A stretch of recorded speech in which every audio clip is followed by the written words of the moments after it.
Hello, everyone, and welcome back to another Key of Three stream. We are joined today alongside myself, the key holder, with Gabe, Garrett, Mo, John, Jacob, Trent, and Jay. Just forgot his damn name, bro. Come took on, bro. a It second ain't on been that Trent. long. Took a second. Dang, damn, He damn. was out of, he was That was out a of tough town, one. bro. Give him a break, bro. He was out of town. He was indeed doing his thing down in the summer league, and that's where we're going to start today. We got our boy Trent and John, who are fresh back from summer league, and we're going to discuss some of those summer league stars and who's been hooping down there over the last couple of weeks. And we'll start with you, Gabe. We'll get right into it. Who were you most impressed by throughout the course of the summer league? Am I giving you one or am I giving you three? Because we talked about this. Give me one to Whatever. start. Give me one to start. One. All right. I'm going to go with the guy who is kind of a rookie, a Ben Simmons, Blake Griffin rookie, if you will. And I'm going to start it off with a guy who was highly touted, but he showed to be everything he should have been and maybe even more. And that was Chet Holmgren for the Oklahoma City Thunder. And in the couple games he played, he was what he was touted to be coming out of college. I mean, he gave you 14 points, 8 rebounds, 4 assists, or no, sorry, not 4, 8.4 rebounds. My notes misled me. But the big thing here, bro was racking up 4.8 stocks, I think, on 2 steals and like 2.8 blocks a game. Bro was just everywhere across the court. He was doing well on offense. He was doing well on defense, especially as a defender. He even outdid my expectations for him, to be honest. I think I had him as like a guy who was going to be a really good help defender, but maybe not the great like on-ball defender you might think. But even as just being the guy that's contesting shots in the paint, he played that role very well, and he was definitely, while not he was blocking a lot of shots, but even shots he didn't block, he just altered so many shots that went into the paint. I think he's going to prove very valuable to an OKC team that was definitely very small last year, and that was one of their main weaknesses. And the stuff he showed me in Summer League tells me that he can slot right in and be exactly what they need to take that next jump this season. So even though I wasn't there for more than a week like John and Trent, I was able to go to one day of summer league when I was in Vegas as well. And there were a lot of faces that I saw out there that I was pretty impressed by. I'm not gonna go too deep into like everybody that I want to talk about, but what I will say is like I think at least for the Denver Nuggets, and their off season, I think people were questioning just, they lost Bruce Brown, they lost Jeff Green, like they're not going to be the same. And I'll tell you, like they got a lot of nice pieces that were playing in summer league, from Julian Strother, who looks like a knockdown shooter. He could be a perfect like 3-point specialist for them. Hunter Tyson, I think Hunter Tyson can fit that role perfectly that Jeff Green was playing for them last year. And just especially those two guys, and Jalen Pickett wasn't too bad in the game I went to, but I think like they should be fine, especially accompanying that with Christian Brown off the bench too. I think them moving forward, they're gonna be sitting well. Now, as for I guess like my Bulls, I guess like just the two in specific, and I'm sure I don't know if Mo will also touch on this, but I think we need to bring in Javon Freeman Liberty and Adama Sanogo. Those are the two that we definitely need to bring in on our team. I mean, Dalen Terry is like kind of already on the team, so I didn't really count him. But Javon Freeman Liberty has been well and above the best player for us in Summer League. And especially with so much question about while we have a lot of guards, there is still a question mark about who's going to be the guard, the point guard for this team. And so with Javon Freeman Liberty, at least having him in the mix, whether he's like with the Windy City Bulls and stuff like that, like back and forth all year long, at least having him, in the mix somewhere, I think is ideal, because assuming if someone goes down, because you know how the Bulls always have their injuries, right? So assuming someone goes down, I think he can come in and he could thrive. And Adama Sanogo, I mean, if you think about the Bulls, I mean, John has said it a lot, like over the last, 2 years or something, where it's like, the one thing the Bulls lack is that center position, and they need a guy that. And when I was at Summer League and I saw you and Trent there, that's kind of like what I was telling you guys about. Like if we got Adama Sanogo as the backup big, now we also have Drummond, but he can play a similar role to Drummond. This guy, like because I was there with my family. My sister said, like, this guy is literally a brick. Like, you can't move him at all, right? So, like, and that's the thing. If we got a player like that who can rebound, play hard, and play defense, I think that would go a long way for us. So I think just in terms of, obviously my Bulls and then also like the Nuggets, I think that they have a lot of pieces that they could look forward to. It's just about, how they utilize that. And that's more so on Mike Malone and Billy Donovan. But yeah. You took the words right out of my mouth with the Bulls picks, so I'm gonna go in a different direction. One of the players that I was surprised with, just how big of a contributor they were to their summer league team, was actually Imani Bates. If I'm not mistaken, the Cleveland Cavaliers won the summer league, and Imani Bates was a big part of that. Not some of the things that I noticed that kind of went under the radar for some people, because it's been well documented that Imani Bates was supposed to be a first round talent, and then he just did not end up being that. He was selected in the second round, and so there's kind of a mystery of what's going to be Imani Bates's fate with his NBA career.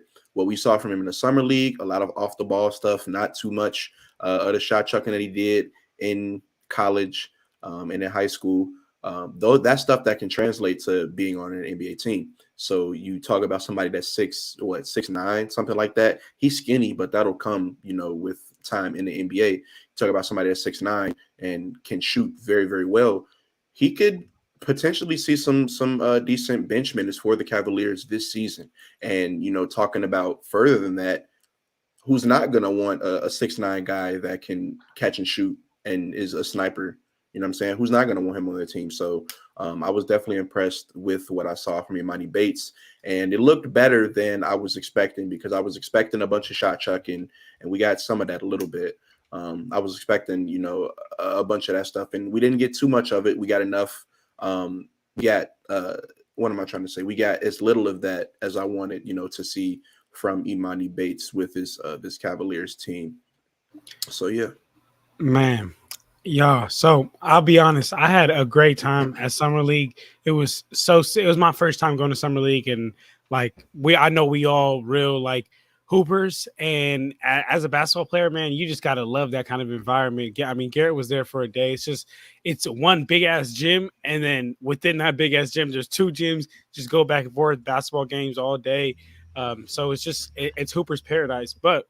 What I want to talk about with as far as some players, I have 4 players I'm going to touch on. I don't want to be on the mic forever. You know what I'm saying? So I'll touch on them rather quick. First player has got to be Keontae George. Man, y'all, he's so nice. The Utah Jazz, their highest pick this year, I believe, was Taylor Hendricks with the 9th pick.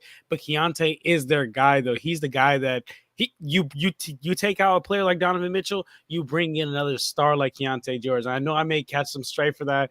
I'm not saying he's as good as Donovan Mitchell, but man, he's got superstar potential. First game in Summer League had a 33-point double-double. Second game followed up with 26 and 7.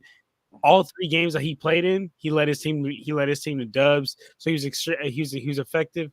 And then I gotta show some love to Minnesota too. What's up? Come here, baby. Sorry, I gotta show some love to Minnesota too. Right, Leonard Miller, my boy JELSON. I know you know about Leonard Miller. Might be the steal of the draft. I'm not gonna lie. 33rd pick in the second round. Lengthy 6'7" wing. I'm telling you, and say hello to the new Jared Vanderbilt, but he could shoot. He got a way better jumper than Jared Vanderbilt. Say hello to the new Jaden McDaniels. He's that guy, lengthy defender. He's exactly what most GMs are fiending for. That lengthy guy who can guard in most positions. I don't doubt you could put him out there on your really 1 through 5. And then Mo, you talked about Chet, right? Jared Chet was huge for them, but on the other side, Gabe. It was Gabe that talked about it. My fault. But Jared Butler on the Oklahoma City Thunder was also huge for Chet. Set him up a lot of times for those easy buckets. He's a true point guard. And then he also had 31 in his last outing at Summer League. And then not going to touch on Javon because Garrett already said it, but if anything, take Dalen Terry out this team and put Javon Freeman Liberty. He deserves a spot over him. But Summer League was great, though, y'all. I am so glad you gave the Timberwolves their props. The steal of the draft, Leonard Miller. And what I'll tell you is I love everything you were saying about him, John, but you undersold that how tall he was, bro. He's pushing 6'10", and a guy that his jump shot looks a little bit funky. The feet aren't quite there. He actually like kind of clicks his feet in midair, but a guy that shot 37% from the 3-point line in the summer league, averaged about a little over 15 a game. Our summer league team stunk, but that's because not to the fault of Leonard Miller, not to the fault of Josh Minot, but really to the fault of everybody else, because apparently, unless you're a 6'9" forward, you don't know how to defend, and you're with the Timberwolves. It seems like how that is. But Leonard Miller really showed out. I knew he had jump shot potential, but the confidence that he showed in the summer league is pretty exponential. I mean, he would drive, and there was one example where he picked up the ball, did a step back three, and just drilled it. Was not expecting that coming into the summer league out of him.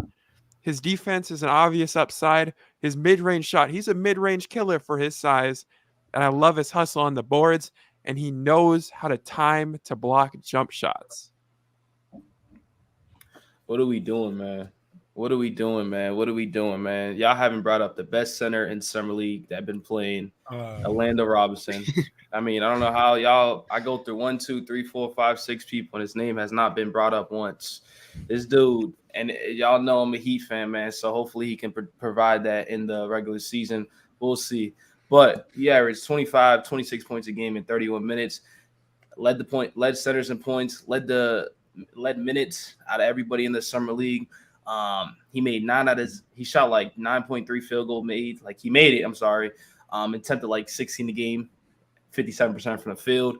He shot 35% from the 3-point line, which if y'all watch Orlando Robinson, he's not known as a shooter. So the fact that he's expanding his game and getting that better with 4 threes a game attempted, that's a positive sign for Orlando Robinson, because we all know nowadays if your center really can't spread out the floor and shoot a three, you're not going to last out there too long. And he's still a young player who's just trying to improve and, work his butt off. And also one thing that impressed for me was he's averaging 3.3 offensive rebounds a game, 1.5 steals, and damn near 4 assists, shooting 82% from the free throw line. So I got to give a lot of credit for him. There's a reason why the Miami Heat let Yurtseven walk and go sign with the Utah Jazz, because they have a lot of faith in Orlando Robinson. And it's crazy because I was out in Vegas, man, and I was like in the front row, and I'm looking at Orlando Robinson. He looking at me face to face. And the fact that, like, I'm just watching him destroy everybody on the court was honestly amazing. But another player that I just want to talk about is Xavier Moon, man. Shooting guard from the Los Angeles Clippers. That dude's a monster. I was watching him from gym to gym, bro. Every time I went to the Clippers game, he out there just hooping. And the Clippers team, outside of Kobe Brown and stuff like that, isn't the greatest, but Xavier Moon, he stood out to me. He was 5th in scoring for shooting guards. He averaged 19.6 points a game, averaged more than Cam Whitmer, shot 55% from the field, 57% from the 3-point line, shooting 3 3-pointers attempted, 91% from the free throw line, 5 rebounds, damn near 5 assists. He was undrafted in 2017, and honestly, he had his opportunities in the league with the Clippers. Didn't really do too much, only averaged like 2 points a game, 1 assist, 33% from the field. But he definitely has shined in the G League, and I definitely think he has an opportunity potentially to make a roster. We'll see, because we all know the Clippers roster is deep. But in the G League, the dude's averaging 20 points a game, 4 rebounds, 6 assists, 51% from the field, 40 from 3, 1.6 steals, and 1.2 blocks. So that dude is definitely incredible. And the dude's only like 6'1", 6 feet, and he was balling out here. So shout out to Orlando Robinson and Xavier Mood. Quickly on the point, before you go ahead, Jay, I just got to ask a question to Trent. While we're talking about Orlando Robinson and our boy Night Striker, is talking about our boy Derek Lively, one of the other centers that was trying to show out in Summer League. How do you feel about Derek Lively compared to Orlando Robinson in Summer League? I'm going to be honest with you about Derek Lively. I got to watch him a lot too. And, hey, I smelled Mark Cuban. That's how close I was to Mark Cuban. But Derek Lively, to me, he has no offensive bag at all. He has no offensive game. And obviously that's going to improve, right? Because he's still a young player. They brought him in for mainly that rim protection, in the sense of that, easy putbacks, get offensive rebounds. And just have that rim protected because they didn't really have that. You're relying on JaVale McGee, Dwight Powell, Maxi Kleber. Like these players are pretty much unplayable, right? So that's the reason why they drafted him. I think he's a good pick. But offensively, I didn't see enough for him. But I mean, I think he's gonna definitely have a solid career, especially when you're playing with Luka. Now I know there's this thing going on around that Trae Young makes his players better out, and then Luka does it, But I still think Lively is gonna be a perfect fit for that team just because of the defensive impact that he can bring to the team. But I definitely need to see him being more aggressive on the offense, and especially in the summer league where this is your time to shine. This is where your time to kind of stand out because when you hit the NBA, you're going to get less attempts, especially when you have Kyrie Irving and, Luka Doncic on your team and stuff like that. So he's definitely solid. Just wish he was more aggressive. Now, for sure, I agree with pretty much everything Trent had said about Derek Lively. I'm really high on him, and I think he's going to provide some really nice rim protection and rebounding and defense for the Dallas Mavericks. But the two guys I wanted to touch on, got already talked about, but I just want to give my flowers to Keontae George. He had a hell of a summer league. He only played 2 games, but bro, he showed out, and he knew the weaknesses that scouts had for him. Obviously, I'm pretty sure everybody saw that he has his weaknesses as his wallpaper on his iPhone, his lock screen. But he know he's inefficient. He was an inefficient guard in college, but he went out in summer league and shot the lights out of the ball, as well as showed and displayed his playmaking skills. And I'm not gonna lie, as a Colin Sexton fan, Keontae George is aiming for your minutes, and I think the Utah Jazz saw everything they needed to out of George. And mysteriously, he had a sprained ankle. I don't know what happened, but the second player I want to touch on as well is Imani Bates. I know Mose spoke about his shot chucking. That shit did not go away. He is still a shot chucker, but that's honestly who I think Imani Bates will be throughout his career. I don't think he's going to end up being the most efficient player, but he is going to be a dynamic role player coming off of your bench. He's going to add a much-needed scoring punch to a lot of NBA teams, especially the fact that he's 6'9", that height, and his combination of skills, that's very rare in the league. Like, there's not a lot of guys at that height that can move and score the way Imani Bates is. So there's no doubt he's going to be impactful for an NBA team. It's just his efficiency that worries me. But some good things I did see in Summer League is that it looks like since he got drafted, he just looks revitalized. Like I for the first time in a long time, I saw him wanting to play defense. And that's really promising, especially if I'm the Cleveland Cavaliers and looking at some of the red flags that I had for Imani Bates coming into the league. But he showed he could play some defense. He had one efficient game in the 4 games that he played in Summer League. That's I'm not too happy about that. But like I said, that's who Imani Bates will be. But I like that for the Cleveland Cavaliers. I definitely like that. He could add I feel like he's gonna be similar to Karis LeVert throughout his career. Hey, can I say something real quick? Yeah, go ahead. So it's funny because we got 2 Toronto Raptors fans in here, and I didn't hear one name get brought up. And I think we know who we're talking about, Grady Dick. I will say this. I watched Grady Dick play live, and I did come late into that game, but there was a lot of open shots this dude was having, a lot of opportunities, and he was just clanking. Now, I will say in the beginning of the game, he was playing a little bit better, but I just want to ask, to Gabe and Devin, how in Summer League, I don't put too much stock in, right? But the performances that you've seen from Dick, are you excited? What's next for him, or like, are you concerned? Like, what are you thinking about Grady Dick? And also, another thing I want to say about Keontae George. This is kind of just a funny story.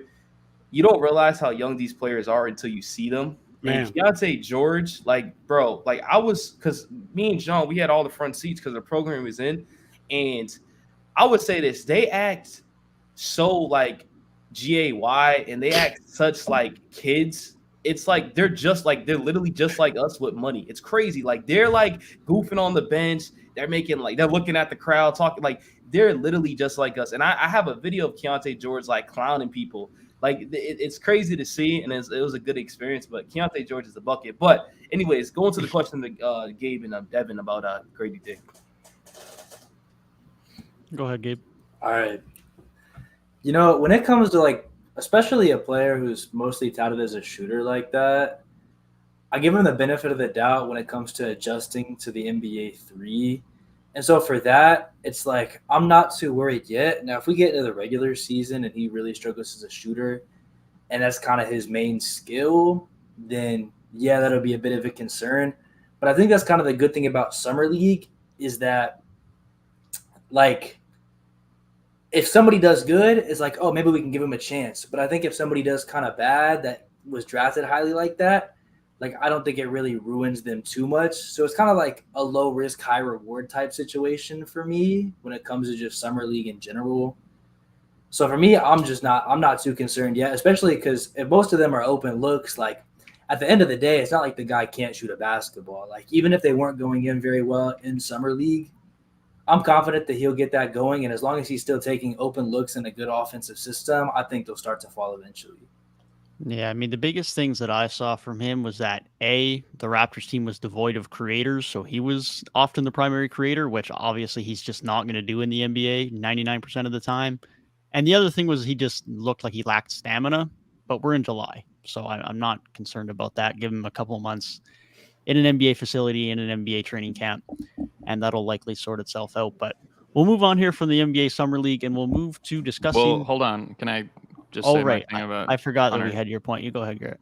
I was just gonna say, because I got a chance to like see him up close, like at least for Hunter Tyson, because I didn't like talk too much about him. Like, he doesn't seem like a guy that's going to get like rattled by the big stage, and you could definitely see that at the end of that Nuggets Knicks game on that this past Saturday or whatever.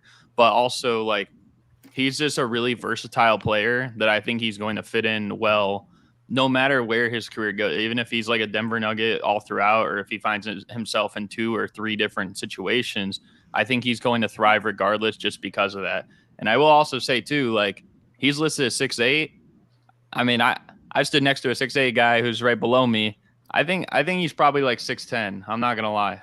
So that's all I wanted to say about Hunter Tyson. Hey, I will say this. A lot of because you brought up the stamina point, a lot of these players don't have stamina. And I was watching James Bouknight, and I bashed him in my post-game show. That dude was throwing up on the sideline. And I'm like, bro, there's just no way. Like, these are NBA players, and James Bouknight's on a roster. Like, it's not like he's fighting. He's on a roster for Charlotte, and he was throwing up. Like, he has no stamina. A lot of these players don't take care of themselves, and you can tell. And there's a reason why they're not the top players in the league. I just kind of wanted to say that about the stamina part. But yeah, you can continue. No, that makes sense. Sure. It's definitely an interesting insight to see from a guy, especially like him, who's in his 3rd year now, or going into his 3rd year. It's very interesting to see. But we will move off of the Summer League, and we are now going to discuss which postseason teams from last year are most likely to disappoint in the upcoming season. Between all 16 teams, we'll give our picks. I'll move you up here, Jay. Let's get you up and out from the bottom. Who do you have as a team that made the postseason last year that is most likely to disappoint this upcoming season? Can I go All second? right, so hey, listen, I'm not gonna lie. Hey, Who's for that? not gonna lie. The city of Boston, y'all are not gonna like me because the Boston Celtics are about to disappoint. The Boston Celtics are about to disappoint. I do not like the fact that you have Kristaps Porzingis, you have Malcolm Brogdon, you have Robert Williams, and the old ass Al Horford. That mix just that just spells disappointment for me. Kristaps had the best full and healthy season of his life. Well, I'll say of the last few years. Last season with the Washington Wizards. Malcolm Brogdon constantly gets injured. Like, in the biggest moments in the playoffs, Malcolm Brogdon's elbow, and suddenly his elbow injury. Then you got Robert Williams. He's still trying to find himself, especially with that knee. And Al Horford, bro, he shot the lights out of the ball in the regular season and disappeared in the playoffs. You got rid of Marcus Smart. Well, you got rid of Marcus Smart and Grant Williams. You guys like to say that this is a point guards league. A point guards run the league. Who do you have out there to guard some of the best PGs in the league now? Derek White. You're going to rely on Derek White and provide on offense for Derek White. You're going to put that responsibility on his shoulders? That's crazy to me. I don't know. I just don't believe that Brad Stevens made the right move, moving on from Marcus Smart and not bringing back Grant Williams. And I think he's feeding into Joe Mazzulla's his play style, to be honest. He traded defense away for offense, and that's not going to work. The Boston Celtics are not going to I don't see them being one, maybe two. Hey, I don't know, man. The Boston Celtics are ready to disappoint. Jay, They just got Porzingis, bro. Yeah, no, I was gonna What's that ask. supposed to be? No, I was gonna Porzingis? ask you. I was gonna ask you. You brought up Porzingis having the best year of his, as you said, is potentially his career. I don't know where you was going with that. Then why did you say that as a negative? Like, he's only improving, and he played with Bradley Beal. Right? Was Bradley Beal played last year, right? I can defend you, Oh, you Jay. did? I can defend you, Jay, on this.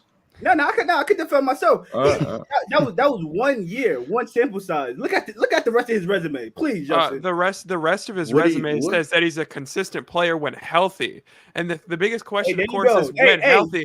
But here's the thing: he was healthy last year. He was healthy last year, had the best year of his career. And what is the assumption here? Now he's going to Boston. He's going to be injured all of a sudden again. And if he is, even if he is injured, anything Kristaps gives you. Like, if he gives you, let's say, half of a season of Kristaps Porzingis is better than a full season of Marcus Smart. Absolutely not. It definitely is. I don't know about you lost me with that. Yeah, I don't know about that, brother. It definitely is. He was the defensive player of the year 2 years ago. I don't care. I really don't. I'm not putting stock into the award because I don't think he deserved it, but he was still like a positive. Not even a Marcus Smart fan. Not even just let me explain though. I feel you. So I think that this is saying if Kristaps plays the second half of the season.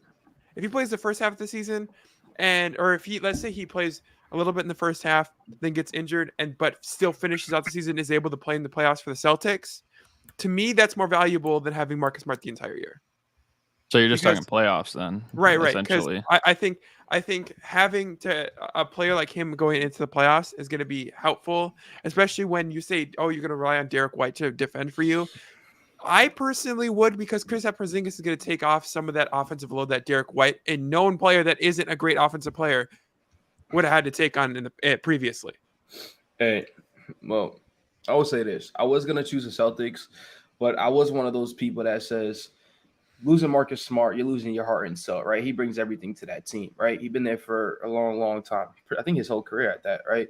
But I was also another person to say that they had to trade Marcus Smart. It's time, because you're just going to, you haven't won the championship. You got to try something new, right? But anyways, and the team I'm choosing, and I know it's going to rally everybody up because, in free agency, I said they won it, but I'm going with the Lakers. They're going to fall off the season. I'm not just saying it just because I can care. Like, I'm a hater about them, whatever you feel. I'm just going to kind of speak my mind. Anybody else got something to say?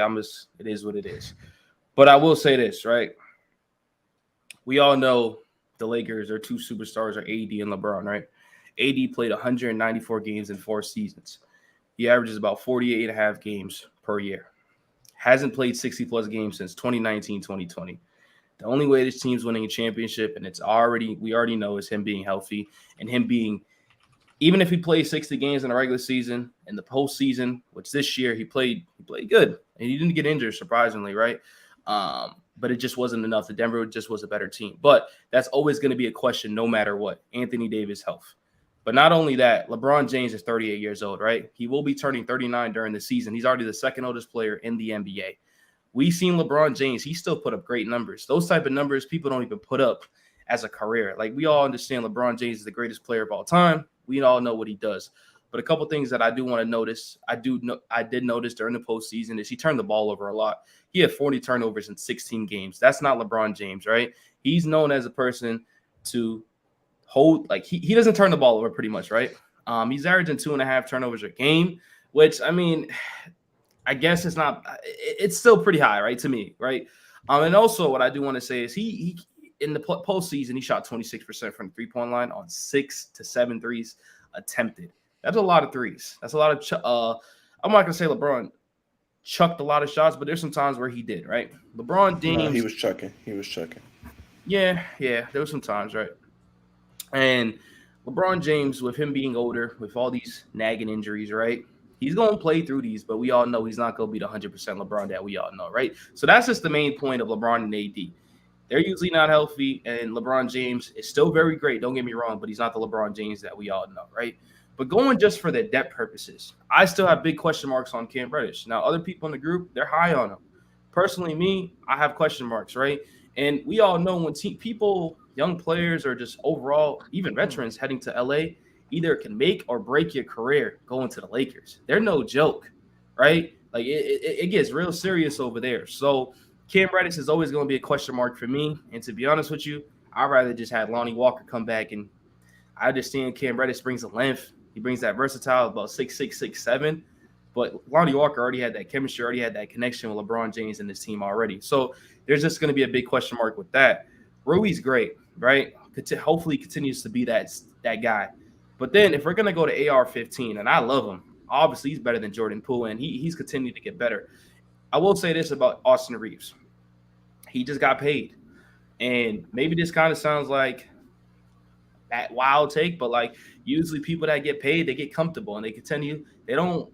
Their play can go up and down once in a while, right? So is he going to continue to play like that? We don't know. And I think he will, but we all know just in football in general, baseball, basketball, players get paid. They kind of, I got paid. I got guaranteed money, you know? So I think that's there's still things about that. Now, Taurean Prince was a great pickup, 3-and-D player, could shoot three, shooting 40% from the three-point line. I think that's their best pickup. But going to Jackson Haynes, he's not going to be playable at all. But the regular season, he going to play a little bit. As soon as postseason hits, he ain't doing nothing. He's gonna be another Mo Bamba, a little bit more athletic, right? Jared Vanderbilt, great defender. If he can't shoot, he ain't touching the postseason. And we've seen that this year. If he ain't working on that corner three, if he's not being consistent on that shot, he ain't gonna play. Now you're going to D'Lo. I already know how I feel about D'Lo, right? He's a regular season player. Postseason, he has it up and down. So you have Gabe Vincent. There's still question marks with that. With who's going to be your starting guard. Is it going to be Gabe Vincent? You paid him this amount of money, but then also you play D'Lo. So that's a big question. And obviously we're going to figure that out soon. But also Darvin Ham, and all Lakers fans can agree, and I wish Steph was here, no matter what team he has, he's going to have questionable rotations. And I'm pretty sure John this season is going to come out week 16. Man, bro, why isn't Darvin playing this dude? Why isn't Darvin having this dude? And his rotations are always going to be questionable, right? And I will give him credit. Near the end of the season, he was doing the best as possible, right? He was doing his thing. They made it to the Western Conference Finals, but that's always going to be a question mark, right? And now, my last thing about is they got to get that chemistry again, especially with all their new players. Chemistry takes time, and with AD and LeBron James always missing games, we all know we can at least expect them to miss at least like 20 to 30 games this year. It's going to be a little bit tough for them to get that chemistry, and so those are just kind of my big question marks. Now they may not be big, they may not, but the reason why the Lakers were so good at the end of the season, let's be honest with you, LeBron James got the number one points in scoring in history. He was not missing those playoffs because if he did, he was going to get bashed. So him and his team, they did everything possible to get in that playoffs because if they didn't, it was going to look LeBron was going to get toasted up real quick. So we'll see what this Lakers team do. I'm not really too deep on their depth. There's a lot of question marks personally for me, but maybe they can prove me wrong and shut me up once again. But we'll see. So I can't sit here and say that the Lakers don't have any question marks, but I think when I look at the Lakers and we're talking about the biggest fall off, what I see is a team that last year was 43-39 and finished as a 7th seed. And they did end up making a pretty good playoff run, making it to the Western Conference Finals. So if you see like, oh, if they're a first round out like that, if you think that's the biggest fall out of anybody, okay, I will give it to you because there's a chance that they could go out in the first round. Now, would I predict that? I don't know if I would. But when I look at what they were in that second half of the season, I don't know how they don't end up better than what they were last year because they were so bad for that first half that looking at this roster, they retained most of their guys that were good in that second half of the season. And then you talk about, it's because LeBron got the scoring record and LeBron might regress a little bit after that. To be honest, what I saw last year was after LeBron broke that scoring record, he missed a fair amount of time. And when the Lakers really started to turn up and win a lot of games to get back into that playoff hunt, a lot of that was with LeBron not even on the floor. Then you talk playoffs with LeBron. To me, a lot of times in the playoffs, they won in spite of LeBron. To me, him building up for a bunch of these jumpers, just clanking everything, I'm like, oh, if their role player guys just play like they did last year, plus the pieces they added on top of that, plus AD was super inconsistent for the first round and a half. So if he just has a little bit more consistency, I don't see a Lakers fall off just because what I got from them last year and how far they got off of that, based on how bad LeBron was and how inconsistent AD was and how a lot of their wins came in the second half and with LeBron not even on the floor, I don't see how they could even fall off that hard, and even then, how they could have the biggest fall off out of anybody. Hey Gabe, I have a question. I'm gonna let John go. My fault. When we base the Lakers, I'm basing, and maybe this is not the segment, and that's probably on my end. I always base it on winning championships because that's all Lakers fans talk about, and that's all they care about. So I don't care about the regular season. I don't care about the postseason. If they're not winning a championship, right, then they failed, and that's simple because that's what John tells me. The Lakers fans tell me that all the time. So that's what I'm basing off. So if that's not the segment, I apologize, but that's kind of where I was basing it. But that's just kind of my opinion, and I'll let John go for that. So to answer that point, I do believe that it's not just the Lakers. I feel like there's a couple of franchises in the NBA that you have to win a championship. Like you're trying to win a championship every single year, and if you're not, like, kind of what are you doing for your fan base? It's just, and I think the Lakers fall in one of those teams, but that's not really the question. Like, as far as like the question, it's like, what team's going to fall, or the way I understood the question is what team's going to fall off from as far as the way they performed this last year.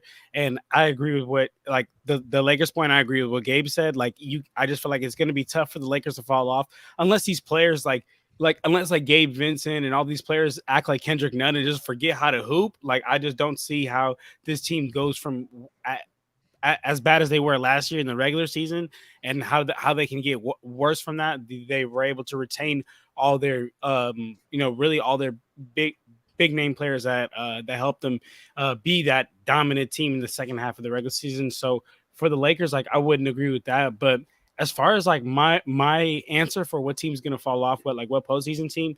So the question is from what team's going to fall off from where they were last season. The Miami Heat made it to the finals last season, right? They, in the Bucks series, Giannis only played 2 games. And don't get me wrong, like, I'm not taking nothing away from the Miami Heat. I know that you play whoever's in front of you. But in the Bucks series, Giannis only played those 2 games. In the Celtics series, Jason Tatum, the star player, got hurt in that game 7. So it was a big, a lot of things that could have really shifted and pivoted the direction of the Miami Heat either making it to the finals or not making it to the finals. So I just want to say, like, I don't want to take nothing away from the Miami Heat, but I do want to say that, like, if we're talking about fall off from as far as where they were last season, I wouldn't bet my money on the Miami Heat making it to the finals again. Like, I would if they played the Bucks again. I mean, and if there was everyone is healthy, I just couldn't put my money up saying that the Heat are going to beat the Bucks. Same thing with the Celtics. If you give me a full healthy Jason Tatum for that game 7, I still probably would go my money for the Celtics. So as far as like fall off from where they were last season, it would have to be the Miami Heat unless the Nuggets just again forgot how to hoop or something like that. It would have to be the Miami Heat because I just don't think that they'll even get past the second round next season, to be honest, unless a Dame trade happens, right? Then a Dame trade happens, all that I said is voided. But before then, so let me go ahead and timestamp myself. It's July 19th. So yeah. I completely agree with you, John. I think that the Heat are going to take the biggest fall off for me personally. But it's strictly because of the fact that they exceeded expectations rather than like them performing at expectations, if that makes any sense. Like, I think that them going to the finals is a great thing for Heat fans, and it shows you that the bubble thing wasn't a complete fluke, right? Jimmy Butler can really lead you to the finals. But what I also say is that unless you guys get Damian Lillard, I don't bet on them beating the Bucks. They could, of course, we saw it. I don't bet on them beating the Celtics. They could. I wouldn't bet on it. But I do like a lot with your rookie Jamie. I think he has a lot of potential, and he could definitely get rotational minutes this year.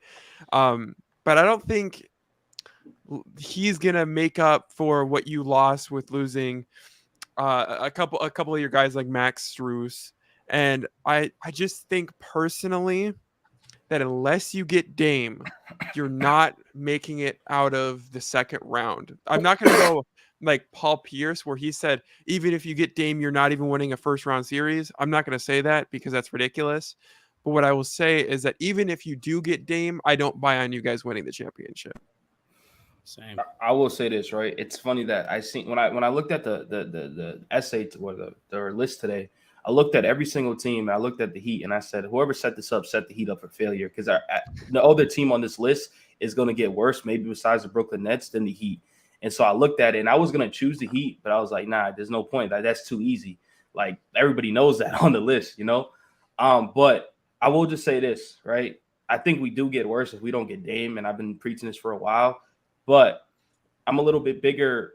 It's funny because, and I know Garrett said it, so I'm not sure if everybody else said it. So I don't know if y'all was on the same thing. But when I said Gabe Vincent and losing Max Strus is going to make this team one of the worst, Garrett's like, how is it really going to make you the worst? Now everybody's like, now this team's y'all not going to repeat what y'all just did, this and that. This team is just it's not too deep enough.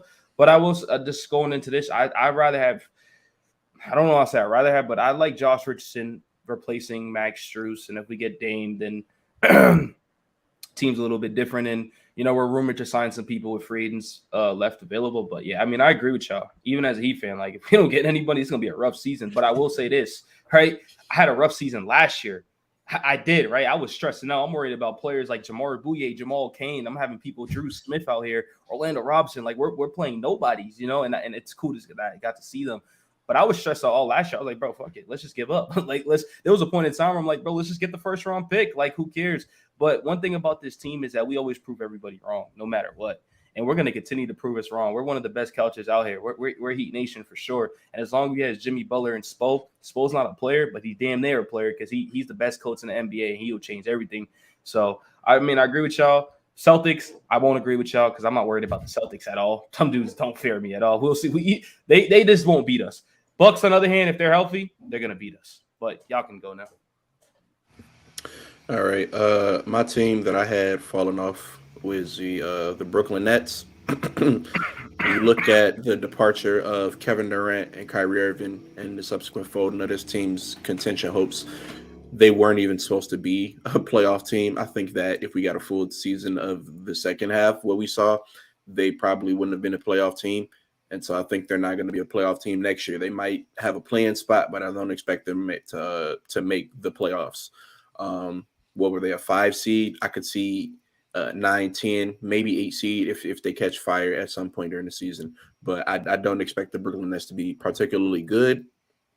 That is obviously dependent on what happens with Ben Simmons, how Mikal Bridges progresses as a number one option type guy. Cam Johnson as well, what they do with him, and then the other Cam on the team, Cam Thomas, what ends up happening with him, because you know it was certain points during that rookie season he was getting DNPs. Obviously, you know you get you get your feet wet in the NBA, and he has incredible potential from what we saw. So as a sophomore, maybe he can contribute more to the team, but besides that, this team is not a playoff type team, and I think they'll probably end up missing the playoffs and fall off. Yeah, I think that's a good shout. Just like it's kind of a fall off by definition because of what their record showed last year.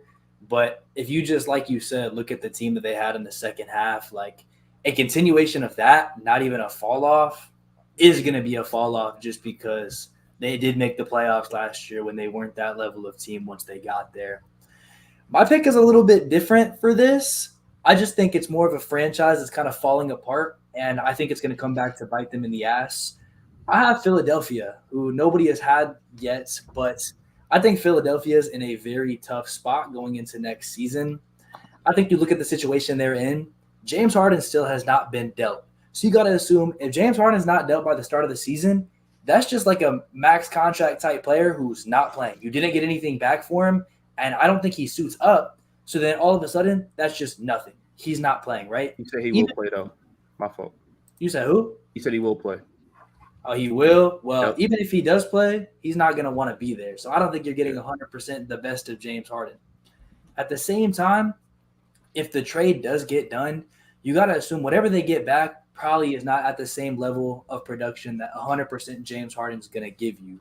So then the roster is already getting worse from there.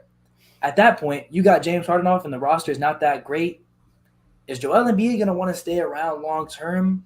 I don't know. How much is his heart going to be in it? And even if he is there, he's still probably not playing back-to-backs. You still don't want to put that much wear and tear on Embiid. That's a guy who you want to load manage a little bit because Embiid, we know that he can be a little bit injury prone. And even though he's been a lot more available over the past couple years, that's not a risk I want to take, putting 100% of my franchise's success on, hey, it's going to be Embiid every night. And I don't know if enough help is going to be there. You're really relying on a huge Tyrese Maxey jump at that point. And I'm not sure that that's going to be what brings them over the hump, especially as a team who I think last year was a fringe contender. This year, I think they're not really going to be a contender at all, and I think they're almost a guaranteed first round out. You look at the rest of this roster, there's some solid pieces, but Tobias last year, he already dropped from like a 17-point per game player to like a 14.5-point per game player. I don't know if he continues to regress, but if he does, that looks even worse for them. And nobody else on the team really moves me that much. Like, to further the guard rotation, like they brought in like a Pat Bev, and he can be cool, but he's not like somebody that moves me. I do like the Anthony Melton off the bench, but I don't know if he's going to be enough of a needle mover by himself to really keep them afloat. And my last thing with this team is they brought in Nick Nurse, right? And bringing in Nick Nurse at the same time that your star playmaker is on the way out, I don't think this team plays good half-court offense at all. I think their defense might be real solid, but especially if they make their way into the playoffs, a Nick Nurse offense is not going to work. You can see this team struggle to give Embiid the ball in the right spots in the post to really set him up for success. And at that point, it's really just Embiid trying to do everything by himself. And playing 1v5 is not going to make this team successful. So for that, they went from a team who, while they didn't get it done, I thought could be in it, to a team who now I'm just like, yeah, they don't have it at all. And they might even see Embiid on the way out before the next year or two is over. Gabe, I got something to say about you, but I'll let Garrett go. Yeah, I mean, my team that I think is going to fall off the most, I think it's got to be the Brooklyn Nets. Like you said, Mo, this team, coming into the year with KD and Kyrie, even though last year before they were a 7 seed, like when Kevin Durant's healthy, with that tandem, they were always like a top 2, top 3 seed. Then he would always get injured. It would ruin their placement. And then he would, he comes back, and then all of a sudden they're decent. But now they trade Durant, they trade Kyrie Irving, and then all of a sudden they saw a drop off. Even with those guys, they still made the playoffs, and props to them.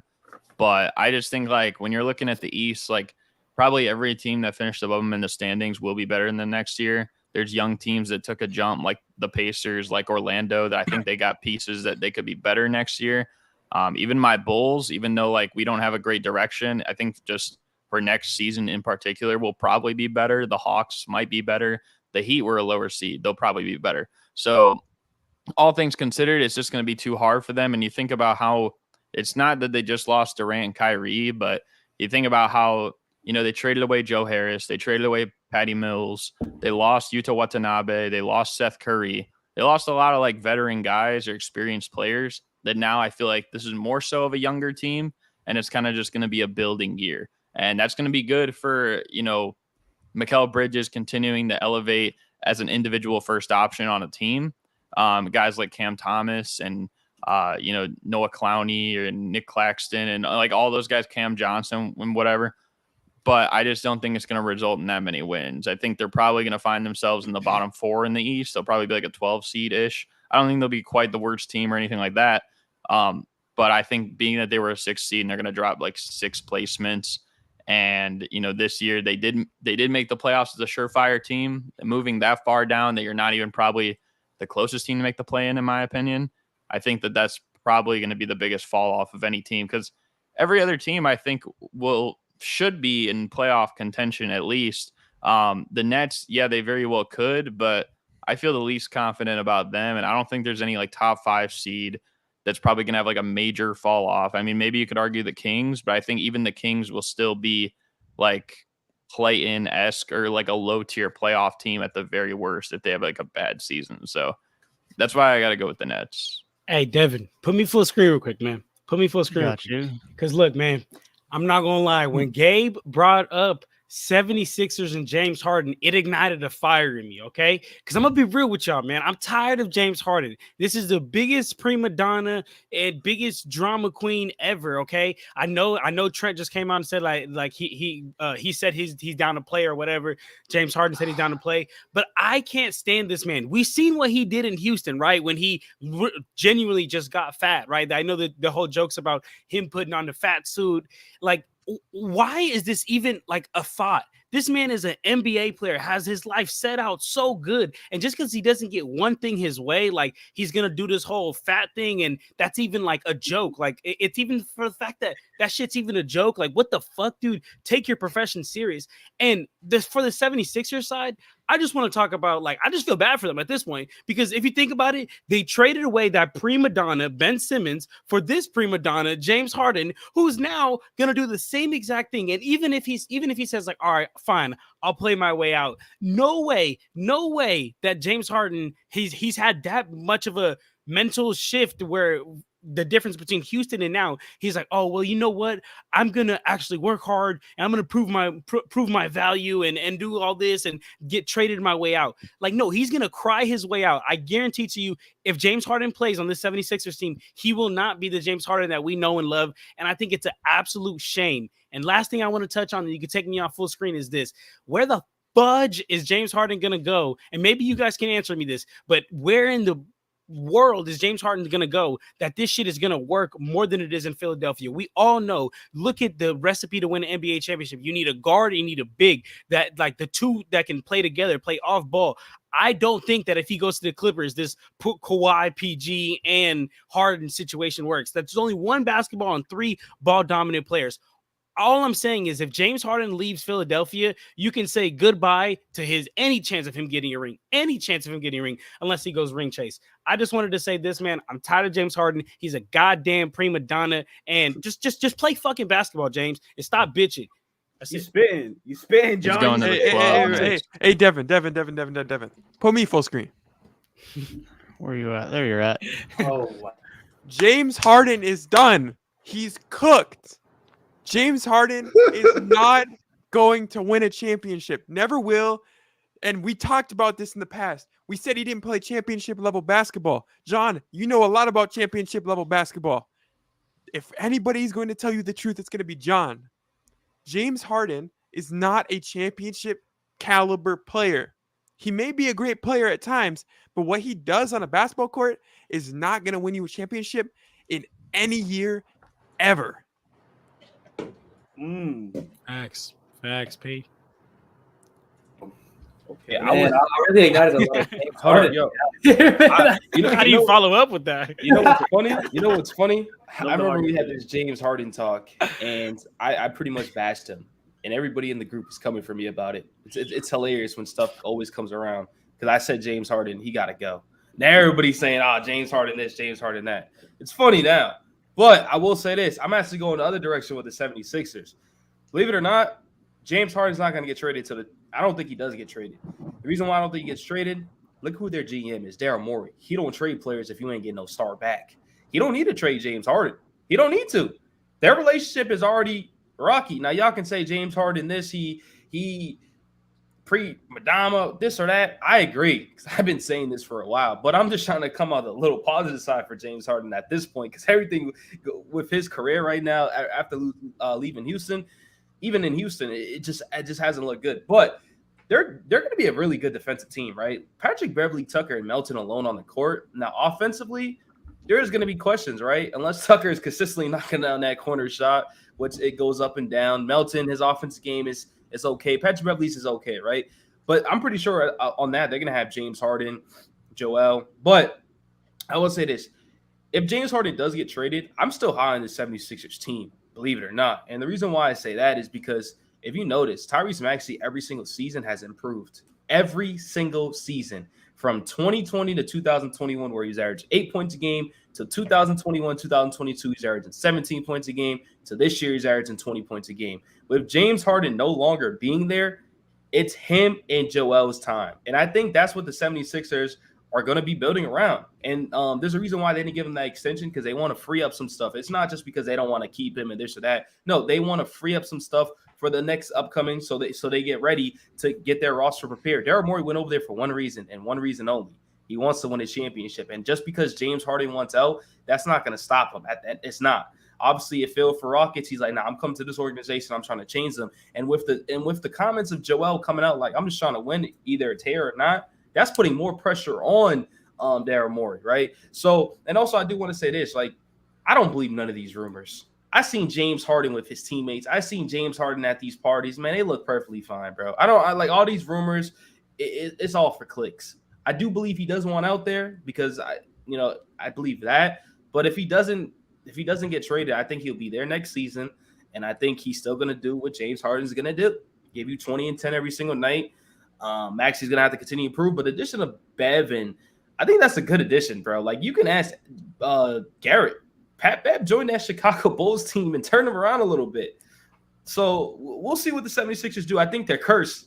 I think they're cursed as hell. Kawhi Leonard sent them boys crying, but there's only one chance, one opportunity, or they're losing their guy in Joel. So they got to do what they got to do right now. So I think it's way too much disarray. And if Embiid leaves, fuck no, he doesn't stay. Sorry, if Embiid leaves, does Harden stay top notch? Hey, Night Trucker, respectfully. Respectfully, bro. Yeah, I appreciate you for always being here, bro. You're loyal, but that was one of the dumbest comments. But that's a dumb thing. No, it's cool though. It's a dumb comment. Like, obviously he's out. But all love, bro. Assuming Embiid will be traded before James Harden is also funny. I think no way he gives 100%, bro. Like James Harden, if he plays, bro, he's not gonna give a fuck. We saw him at the end in Houston, even like late in the Nets days when he don't want to. If James Harden don't want to be there, dog, he is not giving you his good 20 and 10 production. The thing with Joel, and it's like, yes, Tyrese Maxey could take a step in the right direction and make another jump. Here's the thing with Tyrese Maxey, bro. He is still young. Joel Embiid is about to be 30. This dude is not going to sit here and wait on an up-and-coming guy to be his second option to go win a title. Embiid, he literally said a couple days ago, I just want to win championships. Bro, he's not waiting another 4 years for Tyrese Maxey to hit his prime. So at that point, it's like the timeline just doesn't match up, and it's just a mess. I want to talk about the Clippers point real quick. I want to talk about the Clippers point. You go, John, but I'm going to bring up the Clippers point after. Oh, no, I just wanted to say this because it's still on the point of what Gabe said. Yep. Absolutely. Tyrese Maxey does not fit Joel Embiid's timeline. So real quick, would y'all trade Tyrese Maxey for like a CJ McCollum or a Damian Lillard? No. Oh, for Damian Lillard, yes. Yeah, but not for CJ McCollum. You said CJ or Dame. That's two very different. That is two different because the reason why I said it is because in this program that we did some like little trade stuff, and they gave away Tyrese Maxey, and then they ended up bringing CJ and Dame back. It was like a 3-team trade, but okay, I just wanted to see. So y'all give up Tyrese to risk winning the championship right now with Embiid? Yeah, great player. So the thing about that, maybe it's going to be a little bit biased on my side, but the thing about that part, there's a reason why Philly, I don't think they want to do that, just because of the fact, like, you're gonna, I don't know, it's tough with that because, like, if we're talking about James not showing up, Dame already made it known too, like, he don't want to play for nobody. He just wants to play for Miami. Now, I do think Dame's a professional. We all know Dame's been professional his whole career. But the fact that he's like making it known, like, bro, and his agent been calling people like, bro, you're going to be trading for my player. He's not a happy player. So it's just going to be put in another situation where you have two unhappy players. So it's like, do they want to be back in that position? I don't know. But if they do trade, it'll be dynamic. Seeing Dame and Joel in the same court, I think that'll be more fun to watch than the Heat because you have the best center in the second best center in the league in Joel, But just for my Clippers take about James Harden, I never really got your opinions on that, right? James Harden wants to go to the Clippers. I think it happens. I think it eventually happens, right? James Harden wants to play with Russell Westbrook once again. I will say this. I don't know how the fuck that's going to work. You got James Harden, Russell Westbrook, Kawhi Leonard, and Paul George. Every single player on that list besides Russell Westbrook is injury prone. Every single one of them niggas on that list. We all know Kawhi Leonard ain't playing half the season. We all know Paul George is going to get COVID and freaking the playoff starts, and then he just misses the most important game. And then James Harden's probably going to be smacking people at the strip club, getting suspended, getting fined, and now he's not on the court. Now it just leaves Russell Westbrook once again. But just so y'all, like, y'all think that can work out? Is there any possible way that y'all can work out? Bro, that's that happens because I'll tell you why. I need reasonings. I'm not just no. So the Brooklyn Nets, when they had KD, Kyrie, James Harden, there was a concern of there's not enough ball to go around, which was a valid concern. But the professionals were saying that the ball always goes to the best player. The ball will go in the hoop no matter who has it, basically. And they were using that justification based off of the season or the couple of seasons where the Warriors had KD, Curry, and Klay Thompson. But the thing is that doesn't work because that team was built special, like in a special way. Klay Thompson was able to play off ball. That's something that Paul George and Kawhi Leonard aren't able to do. That's something James Harden isn't able to do as well. So I don't see, like, injuries aside, I don't see how these guys learn how to strictly play off ball. It's one thing to learn how to play off ball with one other star, and you can see that they had some success with it. But then you bring in another factor of a guy that has shown that he's unhappy in certain situations. And I don't personally see how the ball can go around to these three top tier players and how these top tier players will be, if they will be able to set aside their egos to play at a championship level. I think they could. Paul George don't need the ball in his hand. Now he's more effective with the ball in his hand, right? Obviously, and I think all these players are more effective with their ball in their hand. But Paul George already made it known, like, I can't be that guy. I'll be that second or third guy, and I'll try to do what I got to do. But there is a lot of questions with it. I just want it to happen, and I just want the season to be wild. Dame goes to Miami. James goes to the Clippers. More trades just start happening, and the league is just crazy, and it's no longer the NBA. Let's just have fun. Fuck it, right? And Kawhi playing 65 games. That'd be freaking sick to see. No Kawhi Leonard That would team be will great. ever That move would me, be great bro, to because see. he is Speaking not of- going to play in the playoffs. But yeah, I mean, but to answer that question, I mean, I agree exactly what Jelson said. I think it's a fact of, like, those are just extremely ball dominant players, and you're right, Trent. Like, Paul George can play off ball, but then at that point, you're paying Paul George money, and you're not getting the most out of Paul George. You're just kind of sticking him in catch and shoot situations. And same thing with Kawhi. I actually believe that Kawhi and Paul George can do a good job of playing off ball. Those are just two superstars. They can do a good job of playing defense, offense, on ball, off ball. Now I just cannot say the same for Harden and Russell Westbrook. So I just couldn't see that working. Even if you staggered the minutes and went 2-2, like 2 stars in the starting lineup and then 2 stars like off the bench, I still just don't see how that team would end up ultimately getting it done. Because another thing I want to say is, in every team, I think every year you see when it gets down closer to the end of the year, you need to know a pecking order. You need to know kind of like who is this going to? Like, if we get in a tough situation, we get in a pickle, who do we go to the ball to? And you have 4 players that you can possibly go to the ball to. And we've seen James Harden. He acted up and started tripping about Brooklyn when there was a Kyrie KD mid-season started tripping. I think the same thing would happen here. Why do you think Russ can't play off ball if he did it with that stretch with Clippers and it was pretty effective? Russell Westbrook playing off ball He is did not play with the Clippers, and it was pretty effective. Yeah, I know, but it led him to what? Injuries. And then ultimately what happened?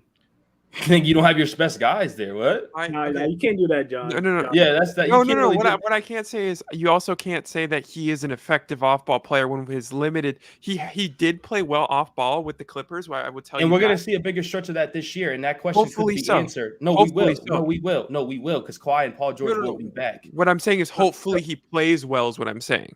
Oh, I mean, bro, But- I'm not but- worried. I'm not worried about him not playing but well, bro. He has I shown have around Kawhi, bro. And it's also tough to put him off ball with being such a bad catch and shoot shooter. But the thing about that, and he actually improved last year, catch and shoot. I know the facts with that. No, improved, but still is bad though. If you but I go would from say 20 this, to though. 25, it's I still will bad. say this. I will say this.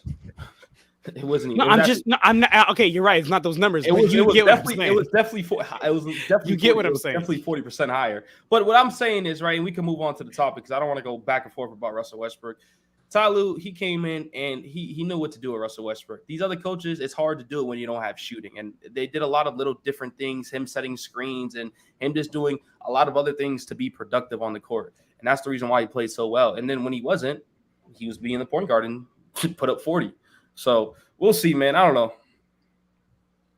Yeah, we'll see what happens. Well, who knows? Maybe Harden won't even end up there, and it'll just be a rush show outside of it. But we will move on to our next topic here. But before we do so, we got 5 people here in the stream. If you are here, you're enjoying the content, be sure to hit that like button down below.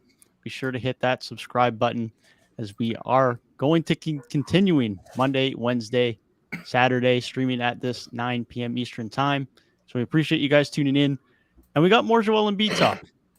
That is where we are going to continue now. We are going to be discussing some of the current superstars in the league and where they currently sit in all-time rankings.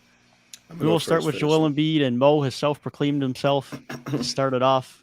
Where do you have Joel Embiid all time? All right. I got to make sure this is where we project him to be after they retire, correct? That's what it says, yeah. All right. So Joel Embiid is a phenomenally talented player, and I think he has all the potential in the world to truly be the best player in the world. However, I can't continue to ignore what we've seen from Joel Embiid. We've seen him continuously drop the ball in the playoffs, some of it his fault, some of it not. We've seen him also just not be able to maintain a consistent motor throughout an entire season. It seems like he gets to a certain point in the season and then he just fatigues and can't play for the remainder of the season, whether that be in the playoffs, including the playoffs as well. But I have Joel Embiid retiring maybe with another MVP, maybe hopefully with a ring, because I think he's talented enough to do so. So a top, to be conservative, top 40 all time, something like that, around there is the type of caliber of player that I expect Joel Embiid to be, throughout his tenure as an NBA player. I think that he is elite, and he's going to continue to be elite for at least the foreseeable future. So hopefully, pieces around him and him as well contribute to, eventually winning a championship, because he can have all the regular season success he wants. That's not gonna, it'll boost him all time, but it's not gonna leave any super lasting memory. A great comparison that I have for Joel Embiid is I feel like he's more talented than a Charles Barkley. So if his career ended similar to a Charles Barkley, where his most memorable moment was maybe making the finals and winning an MVP, then I feel like that'd be his career was not fulfilled to the talent that I see him being as a player. Man, fuck all that. What Mo got to say, my nigga. Fuck all that, man. Listen. Okay. Fuck all that, man. Listen. He said, okay. Fuck that, man. Listen, Joel's gonna be retired as a fucking Miami Heat, and he gonna win 2 to 3 championships with my nigga Jimmy Butler, bro. Right? We gonna win, and he gonna be a top 15 fucking center in NBA history, nigga. That's just not Fuck happening. you talking about. Fuck you talking about. He coming to Miami. We winning these rings. He gonna be better than Jokic. That bum ass nigga that don't even care about basketball. Getting tired of that. He don't even care about ball no more. He don't even care about ball no more. Top 15 for centers all time already. So listen, it's my time. You could it ain't Garrett's time. It's I know. my I was time. gonna say the same thing, Garrett. Listen, top. Okay, I don't want to ask the 15 question 20 fucking minutes retires, later. bro. All right, You don't even believe that. I believe that, and I'm looking in your face, and I believe that. You don't believe that. I believe that.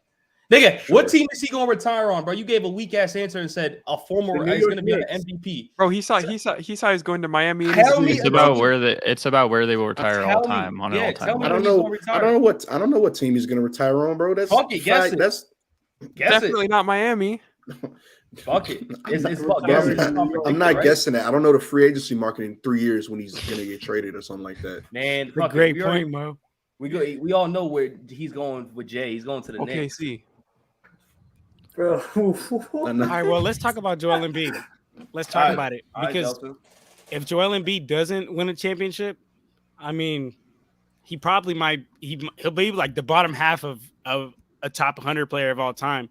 But if he does go on and prove to be more than a freaking regular season stat sheet stuffer, then maybe, now just maybe, he can be the 34th best player of all time. Because look, That's such a specific number, now bro. look, I have the only reason why I say 34 is because I'm looking at the NBA top 75 list right here, and we have James Harden at 33. If he wins the championship, Joel Embiid wins the championship, I'm taking him over James Harden as a top player. So I don't think the NBA 75 was numbered. No, it's not in order. I don't think it's in it order. was it not? Okay, well then I'm looking at then Athletic is lying to me because I'm looking at the Athletic here. Are you sure they didn't just like number them off? What? The Athletic might have put out their own list. of top Maybe they 75 put out players. their own list. So according to the Athletics top 75 list, that's where James Harden is. So Bro, I was wondering why you said what a weirdly specific number 43. but yeah, I mean, look, man, if he doesn't win a championship, he's gonna go down as the bottom half of a top 100. But no matter what, he's an animal. He's going at least top 100. Better than Jokic. Hey, let me No, he's not. let me say that he will be a top 50 player all time. Is my bet. Top. So then, what I 50. said wasn't conservative because I've said the You highest said top 40. all-time rating so far. I say Well, John said 34, I think, right? Yeah, but that's like because I thought the NBA top 75 was numbered out because the Athletic was getting me. Okay, go ahead, Jelson. So Sorry. what I was saying though is, if he doesn't win a championship, which I don't, because I'm not going to project him to win a championship because we haven't seen that he can win a championship or even that he is good enough quite yet to win a championship. But what I will tell you is that we have seen him win an MVP. So that automatically gets him in that top 50 for me personally. But if he does win a championship, that 34 ranking might not be too bad, John. What I would tell you is Joel Embiid has the potential to be really high up on that list. But realistically, I think he's placed around that, 46 spot. Stop sleeping on my boy, man. Yeah, I'm not gonna lie. I have him. I'm kind of like Mo. I got him wherever y'all really rank Charles Barkley, to be honest, because I feel like they have kind of like the same career arc. Embiid's like one of the most skilled players that we've seen at his size. Obviously, a scoring machine. I believe he was this year's scoring champion as well, MVP. Unfortunately, he hasn't been able to make it to a conference finals. That's really what separates him. What if he makes the conference finals? Honestly, he could leap a couple guys, and if he can make the NBA finals, then we could talk about like top 30-ish, top 30, maybe crack 25. But I think Joel Embiid, he's a really fantastic player. Obviously, we know the scoring machine he is. The only thing that's really holding him back right now is health. If he can get healthy, put together one full healthy regular season and playoff run, we are going to be looking at a very dangerous man. But Joel Embiid's getting up there. I believe he's in the 27, 28, 29. Hey, getting up there, bro, pushing 30. I don't know, man. I pushing 30. Hey, yo, chill out, nephew. Yo, nephew, chill out. Damn, yeah, I got Hey, my fault, bro. damn, Mo, chill.